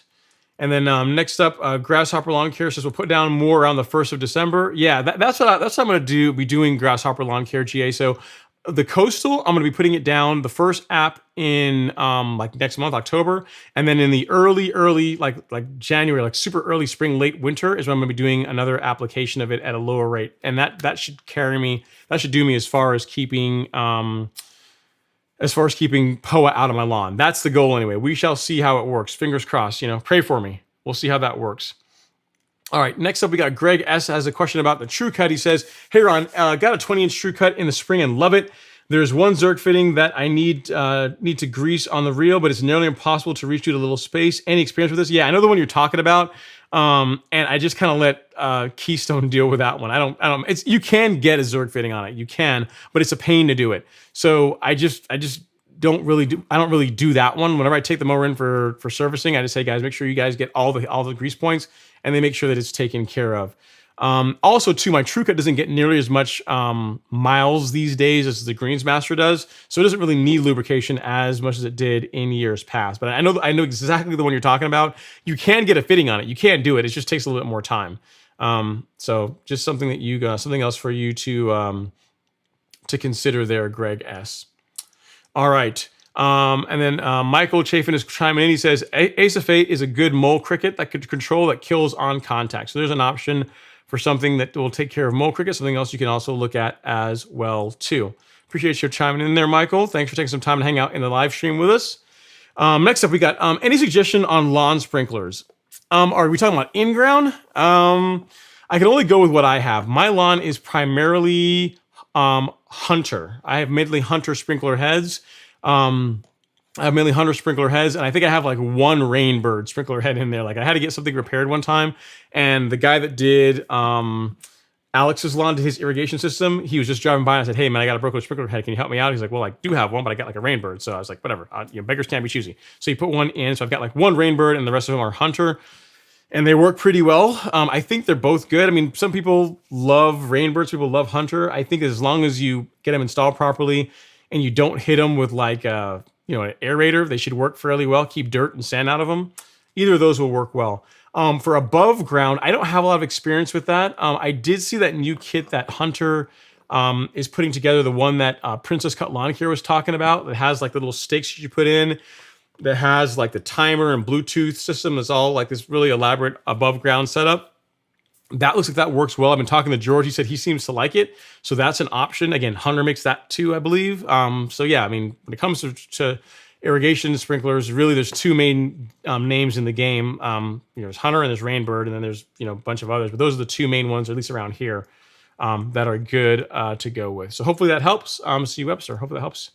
If you're getting irrigation install, whatever they go with, I mean, they're going to have, whoever's doing the irrigation install is going to have like their preferred one, and I would just go with that. All right. And then Grasshopper Lawn Care GA says, paper sack brown Bermuda lawn still looks good, better than overseeding. Yep, I agree, man. I mean, that's true. Once Bermuda, when it's all brown, actually I think it looks nice. You can still mow it just to like lightly, just to keep it looking nice and smooth. You can put stripes in brown grass. I've done it. In dormant lawn, you can do that if you're crazy like me. But yeah, there's nothing wrong with like a dormant lawn. Plus, you don't have to get out there and mow like a crazy person all the time, right? All right. Next up, Amado Martinez is in the house. He says, is S2000 Bermuda Blend Seed, Arden 15, Monaco, and Yukon better than buying a bag of Arden 15? If you want a blend, I guess so. I've never used a blend like that to know how it actually does. I don't know the reasoning why you'd want to do a blend like that, but I mean, I'm sure if it works well, if it has good ratings, if people have used it and gotten good results, then sure, it probably works fine. I already have Tifway and I already have Arden 15, so I'm probably not going to introduce Monaco and Yukon into my lawn. If I can get my my mutt lawn, which is, again, my Arden and Tiffway to kind of blend together and become all homogeneous and nice. That I'll call that a win. I'm not going to introduce that another Bermuda cultivar. So, but I mean, if people use it and get good results with it, there might be something to it, but I don't have any direct experience with that Amato to be able to tell you whether it's good or not. David Leeview says, hey, big up Ron, you man. Thank you so much. I appreciate it, David. And C. Webster is back. He says, I just seeded my lawn. I use Carbon Pro for new seed. Okay, so I guess you should put Carbon Pro G or like either one of them down. Yeah, I mean, it's not going to hurt anything. It's not something that is specifically designed for like overseeding, or that's, that's directly designed like a fertilizer. It's going to directly help the seed, but it's going to help improve the quality of the soil, which in essence is going to help the grass grow. It's going to help germination. It's going to help all these things, right? So yeah, good deal, C. Webster. We got a super chat from Mr. Travis Winston. Thank you so much, sir. Super chat received. Apologies for taking so long to get to it. He says, hey, Ron, thanks for all the great content. I currently have my outlet and looking to upgrade to a Toro Greensmaster. Which one do you recommend? I have about 6,000 square feet. Any help is greatly appreciated, sir. Thanks. It depends. Do you want wide stripes or narrow stripes? If you want wider stripes, the 1600 is a great option. If you want narrower stripes, then go with like the 1000, the GM 1000. That's a good option too. Either you're not gonna be sad with either one of them, Travis. The biggest thing I would say is outside of whether you want wide stripes, like a 26-inch width of cut, and the 1000. I don't know off the top of my head what that one is, but it's narrower. Is also deciding on depending on how smooth your lawn is whether you want to go with a flex head unit or a fixed head unit. The only mowers that I have direct experience with are the fixed head units, like the 1600, which is what I have.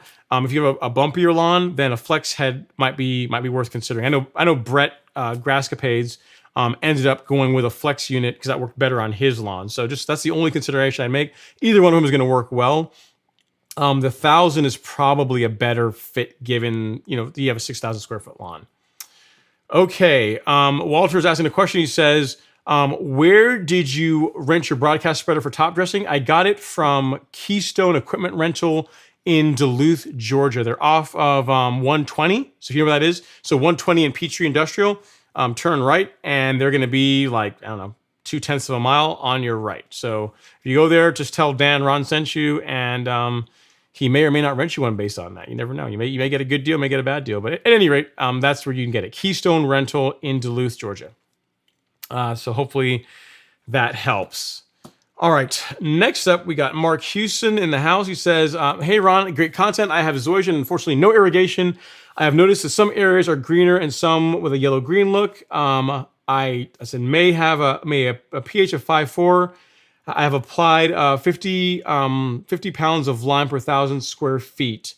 I'm not sure what your question is. Oh, I guess what you're asking is if your question is, should you apply lime? Can you go up to 50 pounds for 1K? That's definitely on the heavier side. Normally 40 pounds is about as heavy as I go in one sitting.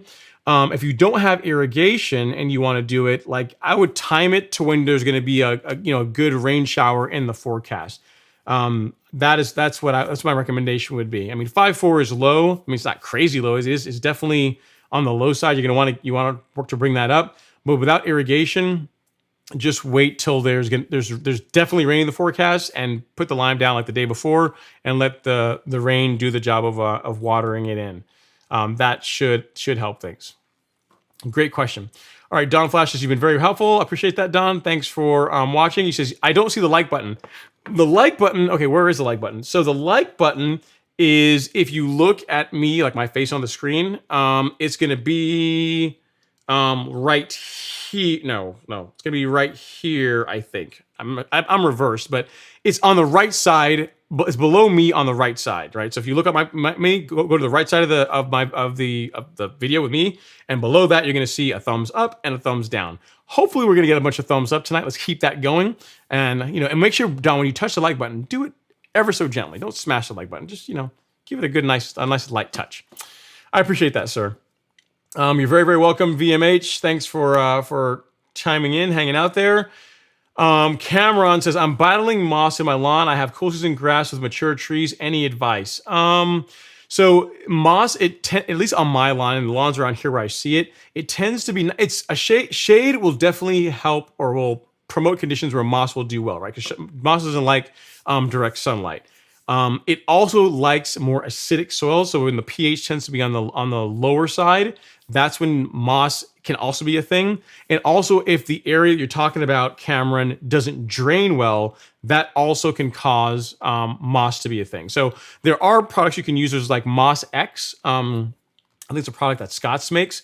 You can apply that, and that will knock it back. But the thing is, I would also look into if there's any of those conditions that I'm talking about. So if it's like a heavily shaded area where water settles when it rains, if we can, you have mature trees, so you're probably not going to want to cut them back. But if you can thin the canopy out a little bit to get a little more sunlight there, that's going to help. If you have areas where water settles, do some stuff to improve drainage. That can also help. But I mean, because what I don't want to tell you to do is to go buy like Moss X, apply that. Yeah, it kills the moss for a while, but it's just going to come right back because the conditions that are causing it to be a thing didn't really change. See what I'm saying? So hopefully that helps. Hopefully one of those three are things you're dealing with. Sounds like shade is definitely one of them, but if you've got a drainage problem, fix that. And if you have low pH soil, apply lime. That is also going to do things that's going to help, help promote conditions that are not as good for moss. All right. Great stuff. So I already answered your question, Amato, about grass seeds. Then Michael H. Chafin is in the house. He says, I came across this video and I can tell you I hit the subscribe button. I appreciate it, Michael. Thank you so much. He says, not many videos on Bermuda grass. Keep up the content. Yeah, man. Michael, we are like the redheaded stepchild. I mean, let me think. There's me, there's Doc, there is Bermuda Grass Central. There's like Bermuda Brian. There's a couple other lawn care YouTubers as well too, but Bermuda does not get a lot of love, unfortunately. I don't understand it because Bermuda is a pretty awesome grass type. While I look for the next comment, I mean, this is how Bermuda can look. I think it looks pretty nice. I don't know why people are always hating on Bermuda, but I am in love with my Bermuda grass lawn. I appreciate you subscribing, sir. Thank you so much for the support. Okay, next question is from Alan C. He says, hey, Ron, happy Friday. Going to try Spectacle G for Pre-Emergent this year. Okay, nice. Also, 3336F to prevent spring dead spot.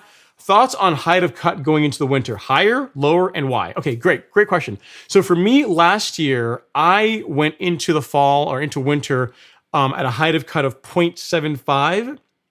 So 3/4 of an inch, and I maintained that. That was what I went into it with, and I there was no adverse effects really come springtime, other than the spring dead spot. But that was probably more from like a heavy fertilizer app that I did a little bit later in the season than I should have. So if you want to bring the lawn up to like 3/4 of an inch or an inch, that should work well. You are in Georgia, I think, right, Alan? So if you're in Georgia where we have fairly mild winters, that could work well. If you want to let it get a little bit taller, if you're somewhere where it gets a little bit cooler, you can do that. But here's the thing you want to think about, right? If you allow the grass to get tall, so let's say you maintain your lawn at normally 3/4 of an inch, and you're going to let it grow to like 1.5 inches or something over the winter months. You can do that, but then that scalp in the springtime is going to be not fun, right? It's going to be a lot of material to remove.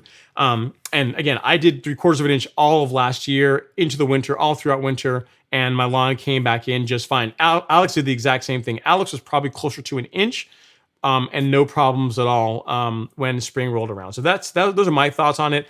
I don't really dramatically raise my height of cut throughout the season. Like a lot of people will say, you can start out low, but then as the season progresses, raise your height of cut up. That's really a thing. There's nothing that says you have to raise the height of cut of Bermuda as temperatures get higher. The problem is that as temperatures get higher and the days get longer, the grass starts growing faster. So it's a lot more work to maintain the grass shorter, if that makes sense. So to answer your question, I'm not doing anything special. I will end up at 3/4 of an inch going into the winter, like I did last year. So hopefully that helps. Next, we got Dem Page 9 says, can I put Pre-Emergent down if I transplanted 4-inch Arden plugs? Depending on when you did it, D-Page. If you did it earlier in the year, so if you did it like, spring, June-ish or so, and you want to put down some Pre-Emergent then yeah. But if you did it recently, like in the last month, 6 weeks, What you could do is just avoid the area where you put the plugs in if you're just worried about, potentially damaging or causing some root clubbing on the Arden 15, because it sounds like if you were plugging, you just did probably just a small area of the lawn, right? So just to be extra safe, do your pre-emergent, but just skip that one small area that you happen to plug, if you just want to be just super, super safe. Bermuda's really, really hardy. It's kind of unlikely that even if you put pre-emergent on it, that you're going to permanently damage it. But if you just want to be safe, I would just skip that area if you did it here fairly recently, if that makes sense. All right, Mazama Blues in the house. My cool season buddy says, switched, he says, happy Friday, Ron. Switched from lemonade to 2 apple cider. Nice, nice. I like it. And then his comment is, fall is upon Kentucky bluegrass and it loves turfplex, mow, and mowing. And then mowing some more. I switched to 6:30 mowing with my manual reel mower. Do your neighbors mind you mowing before work? No, not at all. Now here's the thing. I do that with my Greensmaster, which is a quieter mower. Today I did the entire lawn with the True Cut, and I got to tell you, I forgot how loud that mower is, man. Like normally I can put my podcast on or audiobook, and I'm just like mowing with the Greensmaster, have it like a medium setting for the volume, no problem. I can hear it just fine. With the True Cut, man, I had to almost not max volume, but I had to have it really turned up. So no, they don't mind because the Greensmaster is a relatively quiet mower. I tend to start mowing. I mean, now not at 6:30 because it's still dark now at this time of year. But in the summer, when it got to be like 7, like late 6, like 6:45 to 7 is when I start mowing. And no, there was no issue. Like I asked Alex if he could ever hear, and he said, every now and then I can hear when you start it up or when you're just transporting it out to the back lawn to cut. But he says that it's not like it's loud or annoying or anything like that. No, nobody complained. So very, very cool that you're switching up on Mazama Blue. Get that mowing, that early morning mowing is always a good thing. All right, we're getting close to the giveaway, guys. Next up here, we got Richard Heineman. He says, is now the right time to use prodiamine in Alabama? Yes, it is, Richard. Now is a great time. You're in the window to do that. No problem with putting down prodiamine now. And then I got to go back up to Christopher's comment. Sorry, Christopher, I missed that. He says, Christopher Burkett, he says, my P and K have been low in my lawn soil. I've been working on bringing it up this season. Do you recommend adding P and K during dormancy or cut off and start back up in late winter and spring? I would wait until winter. I would wait until springtime to begin like adding large amounts of fertilizer to the lawn, Christopher. So if in this spring you saw what your P and K were at, like you fertilized according to the soil test results throughout the season, and then you probably did another one recently, I'm guessing. And if they're still low, what that tells you is come springtime, we're gonna go a little bit heavier on the phosphorus and potassium when we do our wake up. And that's good data to have going into the spring. You don't have to try and fix it now. Waiting till springtime is probably a better bet, is what I would recommend. I wouldn't do that whenever the lawn is dormant. But you have the data. You did your soil test, so So great stuff. Great question.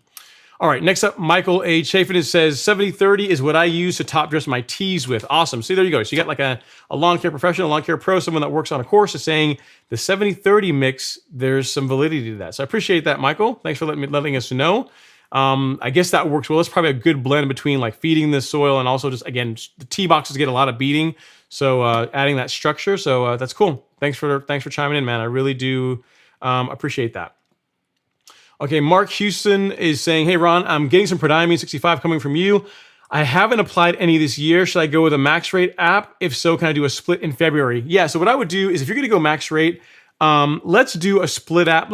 If you want to apply in February, let's do like half now and do your other half in springtime. I wouldn't do it all right now. Or you can do max rate now, which I'm not sure where you are in the country, but say, max rate for Bermuda is 0.83 per thousand, I think.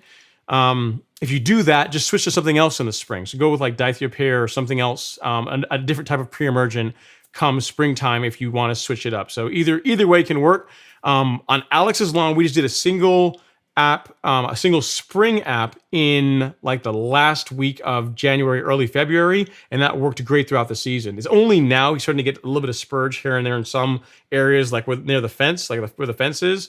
But yeah, his lawn has been weed free all season long with that one single app of prodiamine in late January, early February of this year. So either way, there's a couple of different strategies. Big thing, Mark, is just get the pre-emergent down. Get it down at the label rate. If you do a split up, divide it up. If you go full rate, you're good to go, but just get it down. That's the thing the most important thing about it. Good stuff. All right, Mr. Green M is in the house. He says, hey, Ron, how's it going? I'm doing well, there. Thanks so much for asking. He says, I'm seeding tomorrow. So when do you spray tenacity before you seed and spread peat moss?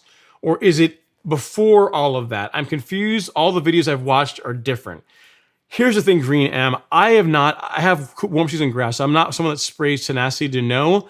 Check out the here's two YouTubers to check. Look at either the Lawn Whisperer or check Princess Cut Lawn Care. Like between Justin or George, between those two, one of those guys is going to have a good video on seeding and tenacity and that kind of thing. So, I mean, obviously read the label. I would just read the label. The label's law. The label will tell you, hey, if you're going to seed, do it either, this much time before or this much time after. It's only going to be a short paragraph. You read that section and it will tell you the answer. But if you want to find like a YouTube video and see what people have done or their sequencing, check out Lawn Whisperer or check out Princess Cut Lawn Care. Between Justin or George, one of those guys should be able to tell you. I'm not going to be a ton of help on that because I don't spray tenacity on my lawn because I don't have cool season grass, unfortunately. But I do appreciate it. And I do appreciate the comments you left the other day, man, about all the support for the community.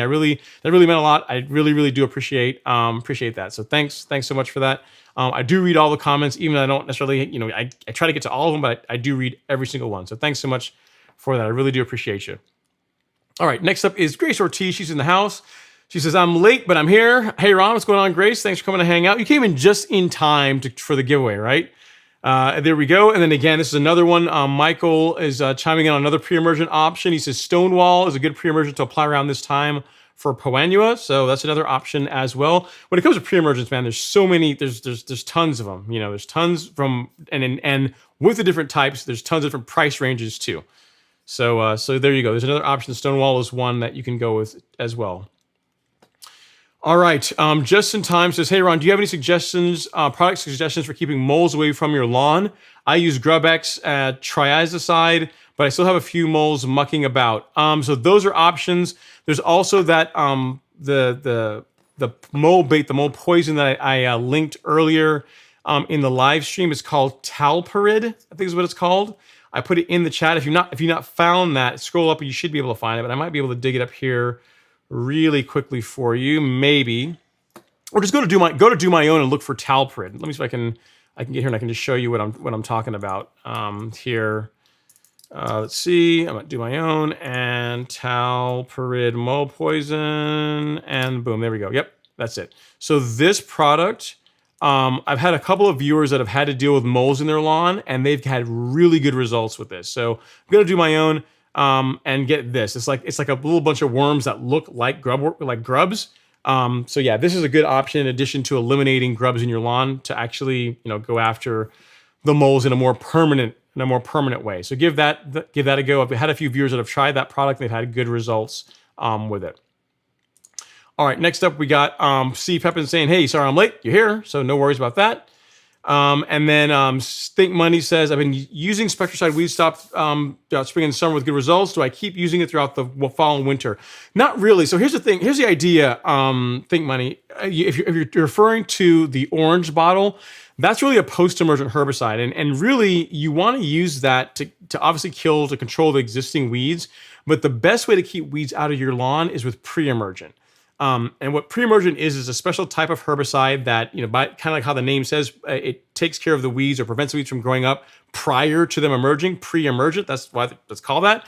And you want to apply that in the fall. So around this time of year, if you're in Georgia, or if you're just really anywhere, but if you're in Georgia, now is the time to get your pre-emergent down.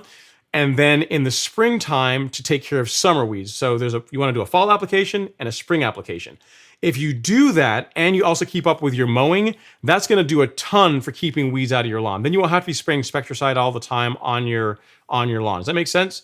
So I'm sure you're getting good results with the weed stop, but we want to kind of get away from that if we can and move towards a pre-emergent application in the spring and the fall, and then regular mowing to control weeds. Great stuff. All right, and then Connor Soul says, yeah, it's no joke. Cutting every day is rough, and I cut every second day. Yeah, so I imagine, dude, like cutting at 0.25, 0.125 is rough. That's pretty rough. That is pretty rough. And then, yeah, so Dave is talking about moving your pH 1 point per season. Yeah, I mean, there's some, it's different with every soil, Dave. Some you can move faster, some take longer, some don't, some won't budge at all, right? They are where they are, and they're just really resistant to change. So every soil is a little bit different. The best thing is just, amend it, test, doing the soil test, see where things are, and just keep going accordingly. Very, very cool stuff. All right. I'm looking here for our next comment. Sean Rice is saying 2 Fridays in a row right after some yard work. Great content. I appreciate that. Sean, if you guys are just talking among yourselves, then I won't like put that up on the screen. It's more when someone's asking a question. So I'm trying to burn through these a little bit faster.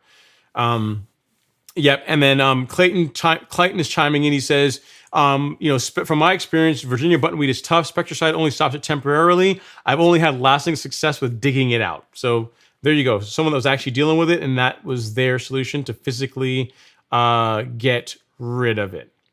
Brick Rehab is here. He says, I've been on here live, so just know that I'm here. # Friday Night Lights. Yeah, man. Yeah, thanks for coming to hang out, Brick Rehab. It's pretty cool. I appreciate the consistent support. As always. And you guys are going back and forth about rates, and I think we're getting close, guys, to giveaway time. So yeah, and then as far as Scott's seed, Stephen Pepin chimes in and says Scott's seed is great if you don't mind eating weeds. That's been my experience as well. So yeah, so I mean, again, I'm not trying to. I hate to bash any brands or anything like that. I mean, Scott's I'm sure they do a lot of good products, but I mean they're seeds, they're grass seeds. From what most people have told me, leaves a bit to be desired. So if you can spend a bit more and get a higher grade grass seed, you're probably going to get a better result. So take that for what it's worth. All right, next we got Adrian Fraser says, I'm in South Carolina. Soil temp is 78 degrees. Is it too late to put out grass? Is it too late to put out grass? Depends what you're talking about. Is it too late to put out grass seed? If you're talking about warm season grass seed, yes. It's a little bit too late in the season for that. Is it too late to put sod down? No, not really. I mean, if you're sodding Bermuda, literally, I've seen Bermuda sodded year round in this subdivision. Again, my lawn was sodded in the middle of winter. It was sodded in December, and it grew in just fine. So, without knowing a little bit more details, if you're talking about sod, you're probably fine. If you're talking about seed and the seed is warm season, no, I would not do that this late in the season. Even though soil temps are 78 degrees, because there's just not enough time for that seed for the grass to germinate, to get a really good stand of grass prior to it getting stressed by cooler temperatures. So that is my take on that one, Adrian.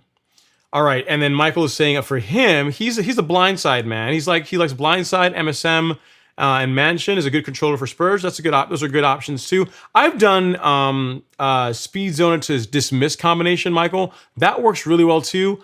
Blindside is probably going to be a bit nicer than speed zone dismiss. Speed zone dismiss kills spurge, but it also discolors the grass too. So I've never tried that combination you're talking about there. I may have to take that one under consideration to try out. Appreciate you chiming in.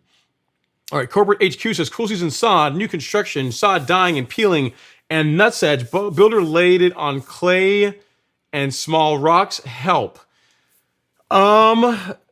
Yeah, so, I mean, they laid it on, so it is dirt, right? I mean, it's not like they put it down on rocks. I mean, hopefully, there is some soil there for it to root into and grow.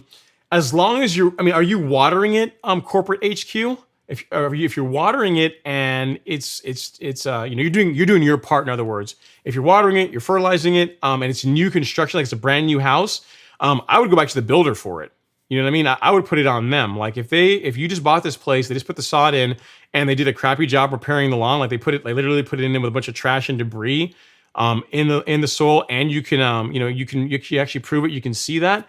I would make it their problem, especially with it being a brand new lawn. There's no reason for you to have to spend a bunch of time and money trying to fix up a soddy Soddy, pun unintended, a less than good grass installation. So yeah, hopefully that helps. Outside of that, I would make sure you're doing your part. Make sure you're getting enough water on it. Really, if the thing is, like, getting a good result with sod really comes down to a good preparation, right? So if you want to make sure the soil is in good shape, you've done as much as you can to eliminate the weeds, and then you put the sod down, and it's all happy days, right? But if they didn't do any of that, you're trying to fix things, kind of after the fact, unfortunately. As far as nutsedge, I mean, there's a couple of options for that. If you just, you can use Speed Zone. Speed Zone. You can use Spectracide. That's an option. My favorite go-to for sedges is Certainty. But again, I wouldn't even go that route. If a lot of problems you're having are from them just not doing a good job, make it their issue to fix it prior than going down that route. That would be my advice. Okay, next up, Nine's in the house. He says, "Hey Ron, with all the rain we've had here for the past 4 days, yeah, tell me about it. And not being able to cut the grass, do you think I should still cut it 3/4 of an inch or cut higher?" I'm at 3/4 of an inch now, right? So I was at like 0.62, I think is what I'm maintaining it at, thereabouts, with the Greensmaster. But I had to mow with the True Cut today because, to your point, we've had a lot of rain in Georgia. And I literally took the Greensmaster out. I made one pass down. I was making one pass back, and it was like, it literally slowed to a crawl because of how thick the grass was. So I would cut a little bit higher, Nyan. Going up to, if you're normally at 3/4 of an inch, take it up to an inch. Take it up to an inch. And if there's still time this season to bring it back down to 3/4 of an inch slowly, go that route. But yeah, you're right. We've had a lot of rain the last few days, and no reason to scalp the lawn or stress it out or make it look ugly this time of year. 1/4 of an inch is not going to hurt you, and the grass is still going to look good. So I would take it up just a touch. All right. Thurston is up. He says, "Ron, Aceleprint seems to have done the trick with killing the armyworms. Thanks. Glad to hear it. My lawn reno is all complete and is approaching day 10 of overseeding with tall fescue, KBG, and the turf is filling in. Yeah, man, Aceleprint is a quality. It's a really, really, really good. It's a really good product. As far as insecticides go, especially in a granular, it's really tough to beat Aceleprint. For liquid, you know me, I also like the Mirimichi Green Pest Control, but it's more expensive, but it's because it's really good. It works very well. I'm glad that it did the trick for you on those armyworms. Those are absolutely horrible.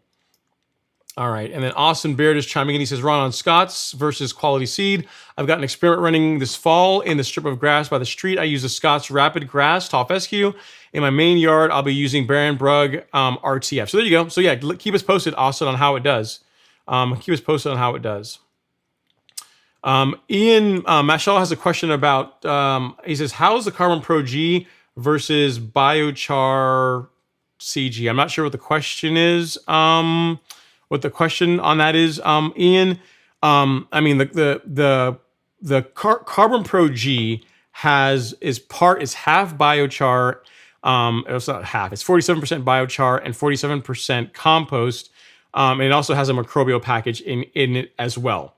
And the biochar that's in Carbon Pro G is charged. So that by that I mean that it's designed to draw pH to the mid sixes. So if you have low pH soil, it's not magic, but it's going to try and bring pH up into the sixes. If you have high pH soil, it's going to try and draw it down into the mid sixes. So there's been some studies done by, I think it was NC State, did on some low pH soil with Carbon Pro G, and it made a big difference in acidic soil I think it was like over a course of like 4 weeks. It made a noticeable difference in the pH of the soil. But yeah, I'm not sure if that's what you're asking, but that's what I can just tell you without having an actual question about Carbon Pro G. All right, next up, David Polanco says, "Hey Ron, David here. I wanted to see what the best time to get some pre-emergent here. I'm in South Texas, and I always want to check in with your live streams. Thanks for them."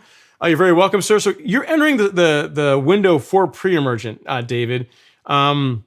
When it comes to pre-emergent, a little bit early is better than later, especially if you're just using a straight pre-emergent. So if you're using like dithiopyr or prodiamine, where you're not using one of these blends that has those in it, along with like a post-emergent, getting it down a little bit earlier is better than waiting till it's late, because POA is already germinating in some parts of the country, right? So a little bit earlier is better than a bit late. And then Michael is saying, hey, I'm doing a Bermuda renovation next spring, going with Bimini Bermuda. Can't wait to tackle this project. I think that's what Brett has. If you look at Brett Grasscapades, Michael, I think he has Bimini Bermuda grass. It is a nice looking grass type. So yeah, I think that's what he has. All right, next up, we're getting close to giveaway time, guys. At the top of the hour, after this question, we're going to do it, and then I'll come back to the questions. Simple Cash Offer says, good evening, Ron. I'm in Indiana, and I have Kentucky bluegrass. Over the last week or so, I have these big grayish brown spots. Sounds like fungus. Or it could be, yeah, or it must be heat stress. Your thoughts? It could be fungus, or it could be heat stress. Could be either one of those. Like, I think George was telling me he was getting some gray areas in his lawn this summer when it was super hot. It's hard to say. Simple Cash Offer. Is it consistent over like areas that get a lot of sun? In other words, areas that are shaded, are those areas doing better? And the areas that are in like a lot of direct sunlight, is that entire section of the lawn getting that? If you don't mind, send me a picture of it, and I will pass it around to some friends of mine and get a second opinion. Because I don't want to give you like an answer that's incorrect. I mean, without actually seeing a picture of it, it's hard to know for sure. My email address is here. It's ron@golfcourselawn.com. Send me an email. I'll take a look at it, and I will I'll get you an answer. Because without seeing a picture, I'm just kind of spitballing. It could be either one of those things. I mean, if it is temp, if it's heat related, that should be not as much of a problem here soon. Like temp should be falling even in Indiana here. In the next month or so. So if it's a temperature issue, the soil should get better. If it's a fungus issue, probably not so much. But send me a picture, and I will do my best to help you out. All right, Austin says, to the chat crowd, has the winner's been announced yet? No, Austin, it has not been announced yet. But you know what? To that point, it's 10 o'clock. I've been making you guys wait long enough. Let's get the giveaway done. Everyone that asks questions, I'm going to still get to your questions. Don't get mad. I will still get to them. But I don't want to make people that were waiting for the giveaway wait too much longer. All right, so the way the giveaway works, if you guys did not watch the live stream from last week, is you had to go into the chat from last week and enter in the comments, in the chat, a comment, ion exchange resin. So we're at the top of the hour here. I'm about to do the giveaway. And while you guys do that, if you guys wouldn't mind touching that like button ever so gently, you guys didn't buy any of the stuff for the giveaway or do anything for the giveaway. So if you guys wouldn't mind supporting me in that way, I'd greatly appreciate it. Also gives me a chance to take a sip of my lemonade. And now the games can begin. All right. So the way the giveaway works is you had to comment on last week's live stream with the phrase ion exchange resin in the comment. If you had some other random comment like, Ron, I don't like you, or Ron, whatever, and you don't have that in there, then unfortunately you're not going to be eligible. You got to make sure you have that in your comment to be eligible, or something along those lines. Now I'm going to go over here to the random comment picker. I'm going to switch over here so you guys can see how that works.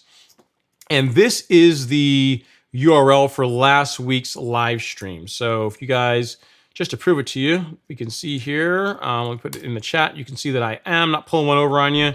It is, of course, it's a commercial. We have it, lawn leveling, overseeding, weed control. This is the one from last week. And you can see lots of people that were paying attention put ion exchange resin in their comment. So that is the one. So now what we're going to do is we're going to fetch all those comments. And let's see what we have here. I'm going to get rid of Austin for a second here so you can actually see it. So we got 84 eligible comments. So the first thing we're giving away, guys, the first thing we're doing is the My Soil Test Kit. So we got two of these. You got a chance to win. You got two chances to win. First one is for the My Soil Test Kit. Our winner is for that, Higgy Pop. Ion exchange resin. Higgy Pop, are you in? Are you in the live stream? If so, Higgy Pop, if you are present, you won one of the two soil test kits. If you don't mind, please send me an email. Let me come back here. Please send me an email here to ron@golfcourselawn.com with your address of where you want it to go. I'm going to make a note of that. So I've got you in here. Higgy Pop is the winner of the first one. I'm pretty sure I saw you in the live stream earlier, but just send me an email so I can make sure that I get you taken care of. All right. Next up, let's go back to the chat, back to our comment picker. So Higgy Pop was the first winner. Our next one, we now have 83 people for the soil test kit. Our winner is DeGeez, are you in the house? I saw you in the live stream earlier. If you are here, sir, you are the winner of the second My Soil test kit. You put in the correct phrase. I will make a note of that. If neither of you guys are here, then I'll have to come back and we'll rerun it. But I'll leave you guys in here for now, just to make sure you guys are like the tentative winners. So make sure if you're here, put a comment in saying, yeah, I'm here. You got to be present to win. So Higgy Pop, if you're here, and DeGeez, if you're here, please comment below letting me know that you are here. All right, next up, guys. Now we're going into some apparel. First is going to be a trucker hat donated by the nice folks at Mirimichi Green. It is not a cheap hat, guys. This is a Richardson 112. It's a quality hat. Thank you, guys. Thanks for the nice folks at Mirimichi Green for making this available. Let us go back to the random comment picker and see how our winner will be. All right, so we're back. We got rid of DeGeez. He won that. The winner of the Mirimichi Green trucker hat is Robert Rainey. Robert, are you present? I saw you earlier. Just be sure to hit me up drop me an email with your with address of where you want this to go. So I think you're here. You were here earlier. So hit me up in the chat and we will get that out to you. Robert Rainey. I'm just gonna say golf swing, because he has always got the golf swing in as his part of his avatar. All right. Next up, the final prize. The limited edition, courtesy of Josh Abib, Ron Henry trucker hat. Again, it's a Richardson. It's a quality hat. It's gray with a leather patch on the front. Let's go back to our random comment picker and see who the winner for that guy is. For the hat, bring it up here. Get rid of Robert. Our winner for the hat is DMAC4. DMAC4. Ion Exchange Resin. He has the correct phrase. Are you here? So for the soil test kits, I saw those guys in the chat, so I think you guys are already here. DMAC, you got to be here, especially for the hat to win it. So I'm going to have you down here tentatively. We're going to take a few more questions. If I don't see you guys in the comments, we will rerun it again for the hat. I know Robert is here. I've also seen DeGeez. I've also seen Higgy Pop. But DMAC4, I have not seen you tonight. And for the hat, you got to be present. You got to be present here to win that. So don't lose hope. You guys may have another chance at winning it. All right, back to questions that we got here. Michael is saying that Celsius or Drive will get Dallas grass. I learned something new then today, Michael. I didn't know that Celsius would take care of Dallas grass. I didn't know it was. I didn't believe it was labeled for it. But if you're saying it works, it could be worth a shot. All right, so there's still a chance, guys, as far as winning, because I don't believe DMAC4 is in the house. I didn't see him earlier. All right, Meryl Williams says, Ron, have you had more lawn success using Carbon Pro G or Essential G? It's a hard question to answer. So here's the thing. Up until the spring of this year, I was using Carbon Pro G pretty much exclusively. I switched to Essential G in March or so, and the lawns looked really good then too. So I think it's like 6 half a dozen. You really can't go wrong with either of them. The benefit of Carbon Pro G is that you can get it locally, right? It's going to cost you a little bit less money because you can get it locally. Essential G, you can get it anywhere in the country because we'll ship it to you. And it is the new kid on the block. So as far as like formulation goes, Essential G is a newer formulation than Carbon Pro G, but I think either one of them you're going to get a great result with. For me, I'm probably going to keep using Essential G going forward, but I wouldn't think that if you're using Carbon Pro G that you've got an inferior product. Both of them are excellent products, but you can get good results with both of them. I wouldn't feel slighted to be using either one. Let's see here. I don't see DMAC in the house. I don't see DMAC here. All right, so we're gonna go back and we're gonna redo the hat, the grand prize hat, because everyone else I've seen Higgy Pop, I've seen DeGeez, Robert Rainey, I have not seen DMAC. So we're gonna redo that one. Because he didn't comment, he didn't chat, he didn't say he's here. So we're gonna go back again for the not the grand prize, but the limited edition trucker hat. We'll go back to this. And our secondary winner for that is OG's Fish Room. He says, thanks for the answer about overseeding Bermuda this time of year. You mentioned overseeding with ryegrass. Would that be good right now? What does it do for my lawn? Thanks, bro. Okay, so this is a great question, but it doesn't count because it doesn't have ion exchange resin in the comments. So let me see. Is there anyone else? Is DMAC? Actually, I got someone texting me saying DMAC was there. Okay, so if DMAC is here, let me know, DMAC. Make sure you email me your mailing address so I can get the hat out to you. So I got one of my moderators messaging me saying that he is here. So if he's here, email me and let me know with your address. I have to have that. All right, so back to some more questions. We have Daryl. Daryl is back. He says, I have a 20-inch true cut, real mower with a Zerk fitting, hard to get to. Amazon has a sideways Zerk for hard to fit Zerks, so that's an option too. Thanks for chiming in on that, Daryl. Yeah, for maybe like a thinner profile, a smaller profile Zerk fitting to get down there. That's also an option.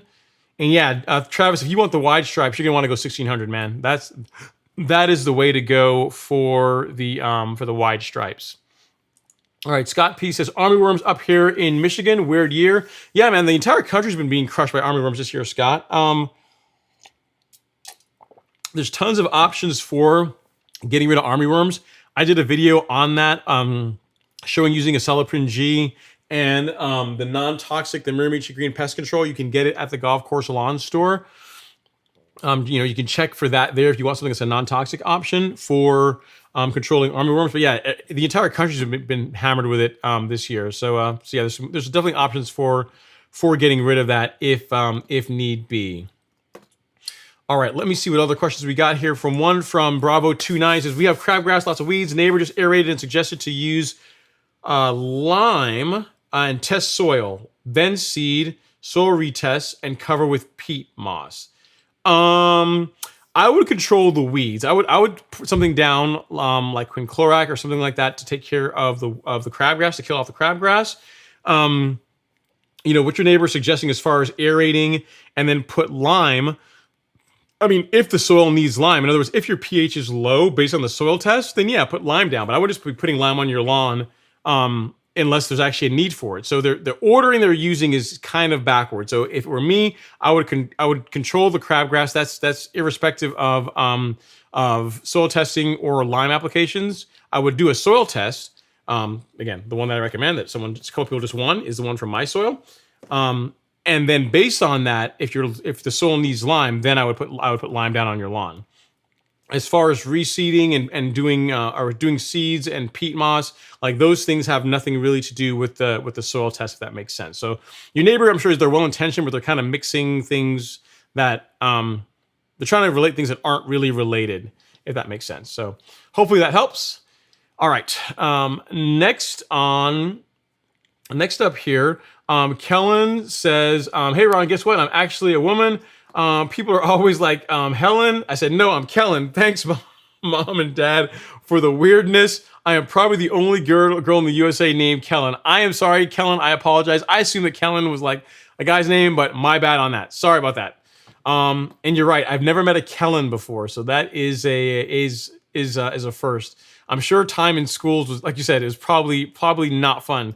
You go to a new classroom, you're like, yeah, my name's Kellen. I'm like, Helen? No, Kellen. So thanks for correcting me and letting me know that. And I appreciate that. It says, love you and BYD. Yep, Michael's pretty awesome. Thanks for all the love and support. All right, Zach calls up next. He says, hey, Ron, what's up, my man? I'm having a huge issue with earthworm castings. Any thoughts? I understand it's a good thing, but it looks like someone played football on it. Yeah, I wouldn't put down like an insecticide that's gonna smash, that's gonna hurt earthworms.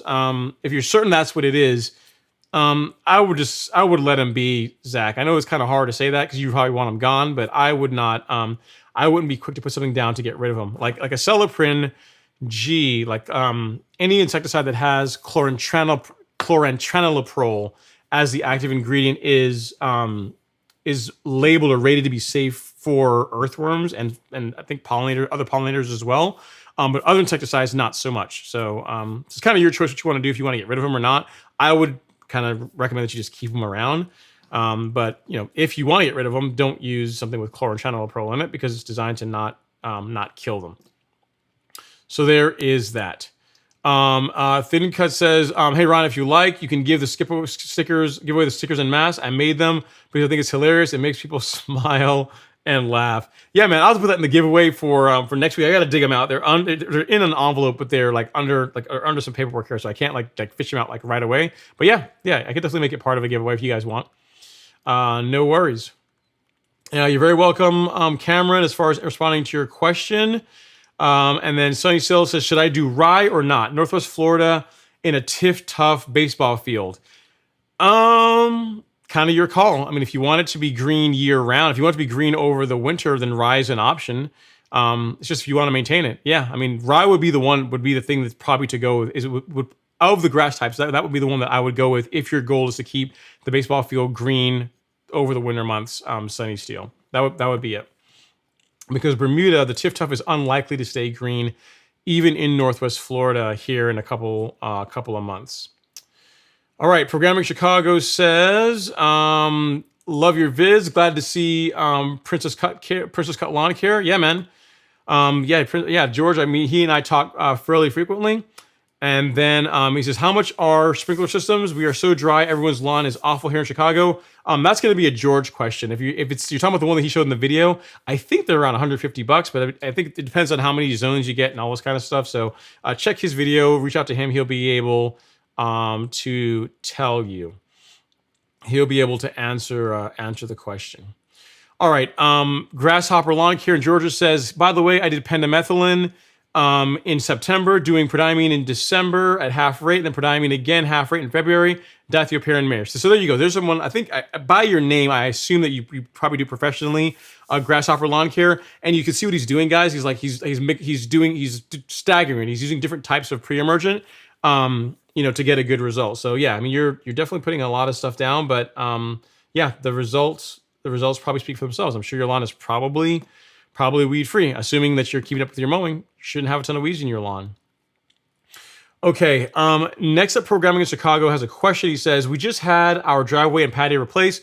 They laid down some bad soil and put down a couple handfuls of dirt on it. Okay, but they didn't put any soil over it. So they did a driveway. They laid down some bad soil. They put a couple handfuls of dirt to put it in, but they didn't put any soil over it. And then your following question is, when you step on it, you sink. Should I tamper it down, then put down more seed down, and then add soil on top? Yeah, I would do something to try and add some more structure to that Programming in Chicago. I would, for fixing a rut in your lawn, like a sand soil mix is always good. Like in this video that I will link here for you, I actually show how to fix a small rut, a small low area in your lawn. And what I use is a combination of sand and soil. I don't go just straight topsoil. Again, depends on how deep an area we're talking about here, but take a look at that video, that top dressing video, and it shows you the method that I use for fixing that. I absolutely would do something to try and build up that structure. All right. Next up, we got Hit Metabo. I can't say your name. HTMIT Tape Embo. I tried. It says, hey Ron, great content as always. I have tons of weeds on my lawn, 13,000 square feet. Post-emergent first and pre-emergent before the end of the season. Yep, that sounds good to me. I am in Cumming, Georgia, and I have Bermuda. That sounds exactly what I would do. I would hit them with a post-emergent, try and knock back as much as you can now, get a pre-emergent down to help prevent fall weeds, and the spring weeds, the winter weeds like POA and things like that are going to start germinating now. So yeah, you're doing it exactly right. Great question. William Stewart says, wow, why are my comments being deleted? I've been a supporter since the start. I'm not sure what comments you have, William. What is your comment? I don't see any comments being deleted from you. I can ask one of the moderators. They said they didn't say anything about deleting any of your comments. I'm not sure what you're putting in the comment. If you don't mind, add it again, like put it down there from below, and I'll address it. You're not. I mean, obviously you're not like censored or anything like that. I haven't been deleting any of your comments or anything like that. So I'm not sure what you're putting in. I mean, as long as there's not any profanity or anything like that in it, then it should work. You should be able to do it. All right. Bravo29 says, I just bought your soil test kit. Thanks for the info. I appreciate it. You're very, very welcome, Bravo. Let me know if I can help with anything else. You will like the results that you get with it, or so you don't like the results, but you will like the ease of reading the results and of interpreting the data you get from the soil test kit. That's one of the best parts about the My Soil Test. That's why I like them. Why I like them so much. All right, Bradley Papa says, I have 7,500 square feet and it's majority weeds. Is BioAdvance 8,000 square feet a good start to get ahead of it and then hit it hard in the spring? I've never used the BioAdvance 8,000 product, so I can't say for sure. If it is a selective herbicide that is safe for your grass type, so if like you didn't say where you are, but let's say you're my next door neighbor in Georgia, right? So you got Bermuda. I'm just assuming that. And that product is safe for your type of grass, then yeah. I mean, it's you can apply it, have it knock back a lot of the weeds that you have in your lawn now. In addition to that, Bradley, I would also put down a pre-emergent. So the BioAdvance sounds like it's a post-emergent product. So if that's the case, it's going to kill the weeds that are currently in the lawn, but it's not going to do anything for the weeds that are going to start germinating here over the next couple of months. The way to prevent that is by putting down pre-emergent. So a couple of options for those are like prodiamine. You see some people talking about it here. Prodiamine, dithiopyr, Spectacle Flow. There's a ton of different options for pre-emergent. I actually did a video on pre-emergent earlier this year that I can link for you that you should check out. But I would not just do a post-emergent herbicide, because in the spring you're gonna have a different problem. You're gonna have like POA and all kinds of other issues if you don't do pre-emergent. So yes, use the BioAdvance. If it's safe for your grass type, use it, but also get a pre-emergent down, because part of managing weeds is like pre-emergent is an important part of managing weeds in your lawn. All right, let me see here if I can find that for you really quick. I think I can, and I can. Here we go. Boom. Got it. I think I got it. Yep. So this video was done earlier this year, and it covers prodiamine, like how to mix it, how to apply it. And again, it's for warm season grass. If you have cool season grass, read the label because the rates are different. But read the label. So there you go. So take a look at that. Hopefully that helps. All right, so I already answered your question on programming in Chicago. We got Handyman here. He says, hello, I'm new here in Maryland. Should I be aerating now and seeding at the same time? Also, if I do this, do I still apply pre-emergent? Thanks. Okay, so if you want to aerate and seed, sure, no problems with that. If you're going to seed, I would not do pre-emergent, because pre-emergent is going to negatively impact how well the grass seed germinates. So it's kind of like pick your poison. If you really want to overseed, that's fine. And if you really want to overseed, you want to put pre-emergent down, you can do that too. But your results are not going to be as good. Like the germination you're going to get from it is just really not going to be as good. So the aeration is a good plan. The seeding is also a good plan, but if you're really looking to try and thicken up the lawn with using overseeding as your strategy, I would hold off on the pre-emergent, at least right now, right? So if you go and you seed it and the lawn gets established and you want to do it a bit later, you can. But even with cool season grass, you really want to wait. You want to give the grass like a season to be established before you do that. So wouldn't do pre-emergent. All right, next up we got Princess Lawn Care. What's going on, George? Thanks for coming to hang out, man. Thanks for taking a break and coming to say hey. And if you can't, George, if you have your video on tenacity and speed zone, would you mind putting that in the chat? Like, just link it, said, hey, this is the video that Ron keeps talking about. Like, put it in the chat for people so that anyone that has like cool season grass, they want to know how to do tenacity and speed zone, that they can look at your video on that. So if you are still there and you're still watching, if you wouldn't mind, sir, I would really appreciate it. All right, Josie Molt says, hey Josie, thanks for coming to hang out. And Austin says he is here. Austin is here. It's good. And then Siraj is in the house. He says, hey, Ron, everyone, props, Ron, for being consistent with these live streams every week. I really enjoy it. I try to, man. You guys take the time out of your day to come hang out. So I want to try and be here as much as I can. I don't want to miss out if I can avoid it. Kevin Dansby says, I never win anything, at least I'm the number one lurker. You got this. You never know, man. LG used to not win anything at all, too. He was like you. He used to never, ever win. But then he's won probably 2 or 3 times now since then. So, you know, the curse will get broken. It will get broken. And then Mickey says, Mickey K, sham drawing. No, it wasn't, man. You guys saw I did it. It was done using like a random picker. It was not me. DMAC is here. You read his comment. Cool. So DMAC4 is here. So DMAC, for all the winners, again, the winners again, Higgy Pop, DG's, Robert Rainey, and DMAC4. I have the prizes. Email me the address where you want your stuff to be sent to. Again, my email address is ron@golfcourselawn.com. See, I'm getting so much abuse. Like LG's coming after me. I'm getting like I'm running like a scam on my giveaway and everything. Guys, you just keep coming back. You're eventually gonna win. Here's the thing: your odds of winning on the live stream are way better than the odds of winning the lottery. Like way better. So just keep coming back. You will eventually win. I promise. Just keep going. LG's like, must be present to win at Des Moines Area Community College. Scott R says, who won? So Scott, the winners tonight were Higgy Pop, DG. Higgy Pop won the first soil test kit. DG's won the second soil test kit. Robert Rainey won the Mirimichi Green hat. And then DMAC4 won the trucker hat. He won that. So keep notes of it. I'm going to send it out. I got notes here. As long as you guys send me your address, they will go out. So there you go. Lawn Journeys in the house saying good evening. What's going on, Lawn Journeys? Thanks for coming to hang out. Appreciate you, sir. No problems at all.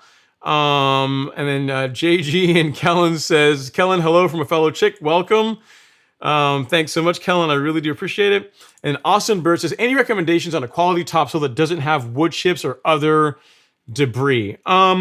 The best way to do that, Austin, is if you can find a place that will offer screen topsoil. You'll probably pay a little bit more for it, but that's going to be your best bet for getting topsoil that doesn't have like trash in it. Even the stuff that you get at Home Depot or any of the big box stores, a lot of those is going to have like chips or pine bark or things like that. Because really, it's filler, right? It's cheaper to put that stuff in it than actually do like all soil. So like find a place that has topsoil in bulk and ask them if they have screen topsoil, and see if they can get it to you. That would be my recommendation, my way of doing it.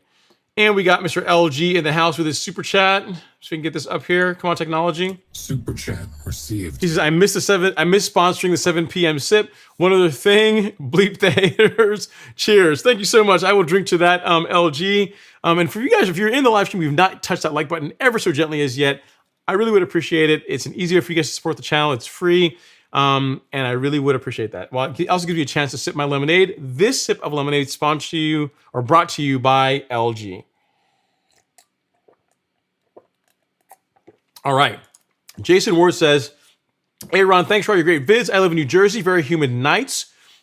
When should I start using fungicide? We're getting into the window there, Jason. I'm going to be doing mine the first part of next month in October. If you're already getting humid nights where it's wet and it's cool, and you're worried about fungus issues, get it down. Like get it down earlier is better than later when it comes to those types of things. You don't want the fungus to take root and then you have to try and deal with it after the fact. So if you're concerned about it, go ahead and get it down. If you can wait another week or two, you might get a little bit more legs, a little bit more coverage out of it. But if you're worried about it, if it's keeping you up at night, get your fungicide down so you don't have to worry about as your preventative. So hopefully that helps. All right, Doug is in the house. Doug Mate says, hey, Ron, what's going on, Doug? Thanks for coming to hang out. And Josie says, thanks from the Northwest. Thanks, Josie. Thanks for coming to hang out. Oh, the Pacific Northwest. There you go. I got you, Josie. Thanks for coming to hang out in the live stream. We're winding down, guys. Jason Lawn Journey says, Jason, also in New Jersey, I've been running fungicide since late June, alternating group 3 and group 11. Probably one more app for the season. Humidity and warm nights will be ending soon. So there you go. There's an option. There's a comment from someone else that's also in your area and what they've been doing. Mo D's like, you're still on? Yeah, I know, right? I'm gonna have to start like shortening these, man. I mean, it's like everyone, like tonight I might get off before we hit the 4-hour mark, but all of these they've been long. You guys been asking questions, and I guess apparently I have like the gift of gab. I talk too much, so that's not making things happen any sooner, right? And Doug Mate says the odds of winning 1 in 105, which is pretty good. Those are pretty good odds when it comes to winning and it's actually less. It's actually better than that, right? Because it's 4 prizes, and like every time the person that wins gets removed, so the pool your odds go up as more drawings happen, right? So there you go. Robert's like, I won. You did, Robert. So send me your address and I will get it out to you. All right, guys, I think we are drawing down. I think you guys have about talked me out. Lois H is in the house saying you're giving me hearts 100%. I appreciate it, Lois. Thank you so much for all the love and support. Wind Chariot says, love the chat and prizes, but I am concentrating all my good luck fairies on the Powerball lottery. That's a good point. If you have a choice of winning, the soil test kit and some really cool swag, or the Powerball, it's kind of hard to argue with the Powerball, right? You can then buy all the swag after the fact, right? You can make your own hat then. So I'm with you on that one, Wind Chariot. I totally agree with you on that.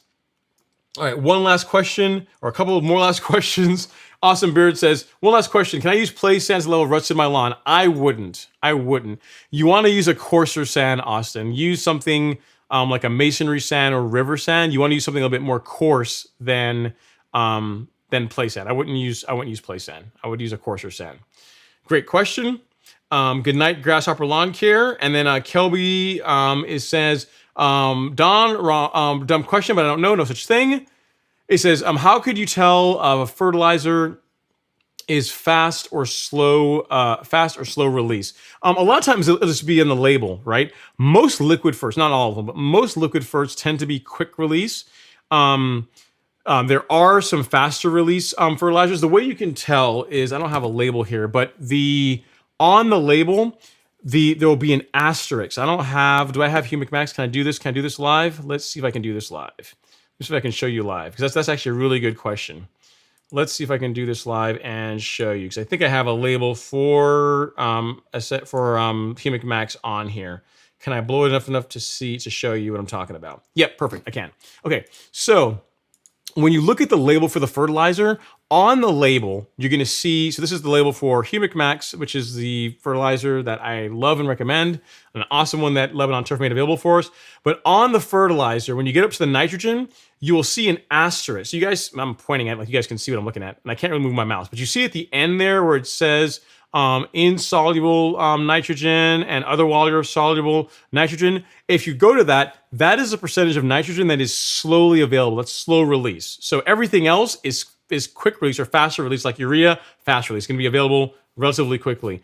I can never say ammoniacal nitrogen, also quick release. So when you look at the label for a fertilizer, when you look at the N, when you look at the nitrogen, there should be an asterisk, and if you look at that, it'll tell you out of that amount of fertilizer, what percentage of it is slow release. So that's how you can tell when it comes to fertilizers. When you're looking at granulars primarily, liquids, most liquids are fast release, but for granulars, that's an easy way to know. Just look for the asterisks and read that, and that's how you will know like what percentage of that 16% fertilizer is quick release. And in case of Humic Max, it's like 3.9%.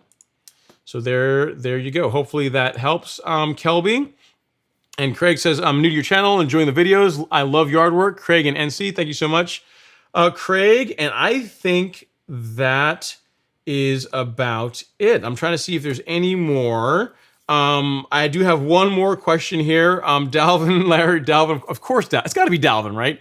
He says, I have a question. I've been applying headway throughout the season, fighting leaf spots, etc. Should I still apply a fall app as per the Golf Course Lawn Academy calendar, or have I exceeded my yearly application? So here's the thing, Dalvin, fungicide applications really are only effective for about 28 days, about a month. So you don't necessarily have to do the fungicide if you don't want to, but I would. A reason why I put that in the academy is because I was dealing with spring dead spot, and I don't want you guys to have to deal with that. And a good way to help prevent that is a fall fungicide application. So I would still do one, even though you've applied it for other issues that you've had throughout the growing season. So hopefully that helps, guys and gals. Thank you so much for hanging out. I think I've answered everyone's questions. As always, if you guys are not yet subscribers, if you're just like lurking and are considering subscribing to the channel, I really, really would appreciate it. I have some fresh content coming out on Sunday about talking about some backpack sprayers and some, what I like about them, what I don't like about them, and give you some things to think about if you're in the market for a backpack sprayer. The Golf Course Academy is live and is, always, we're still enrolling folks right now. And if you ever need a lot of the stuff that we spoke about, not everything is available there, but the Golf Course Lawn Store is where you can get your My Soil test kits, the soil probes, Humic Max fertilizers, all those things. Guys, thank you so much for watching. I truly do appreciate you guys spending some time with me Friday evening. I will see you guys next week. Have an amazing, amazing weekend. Take care.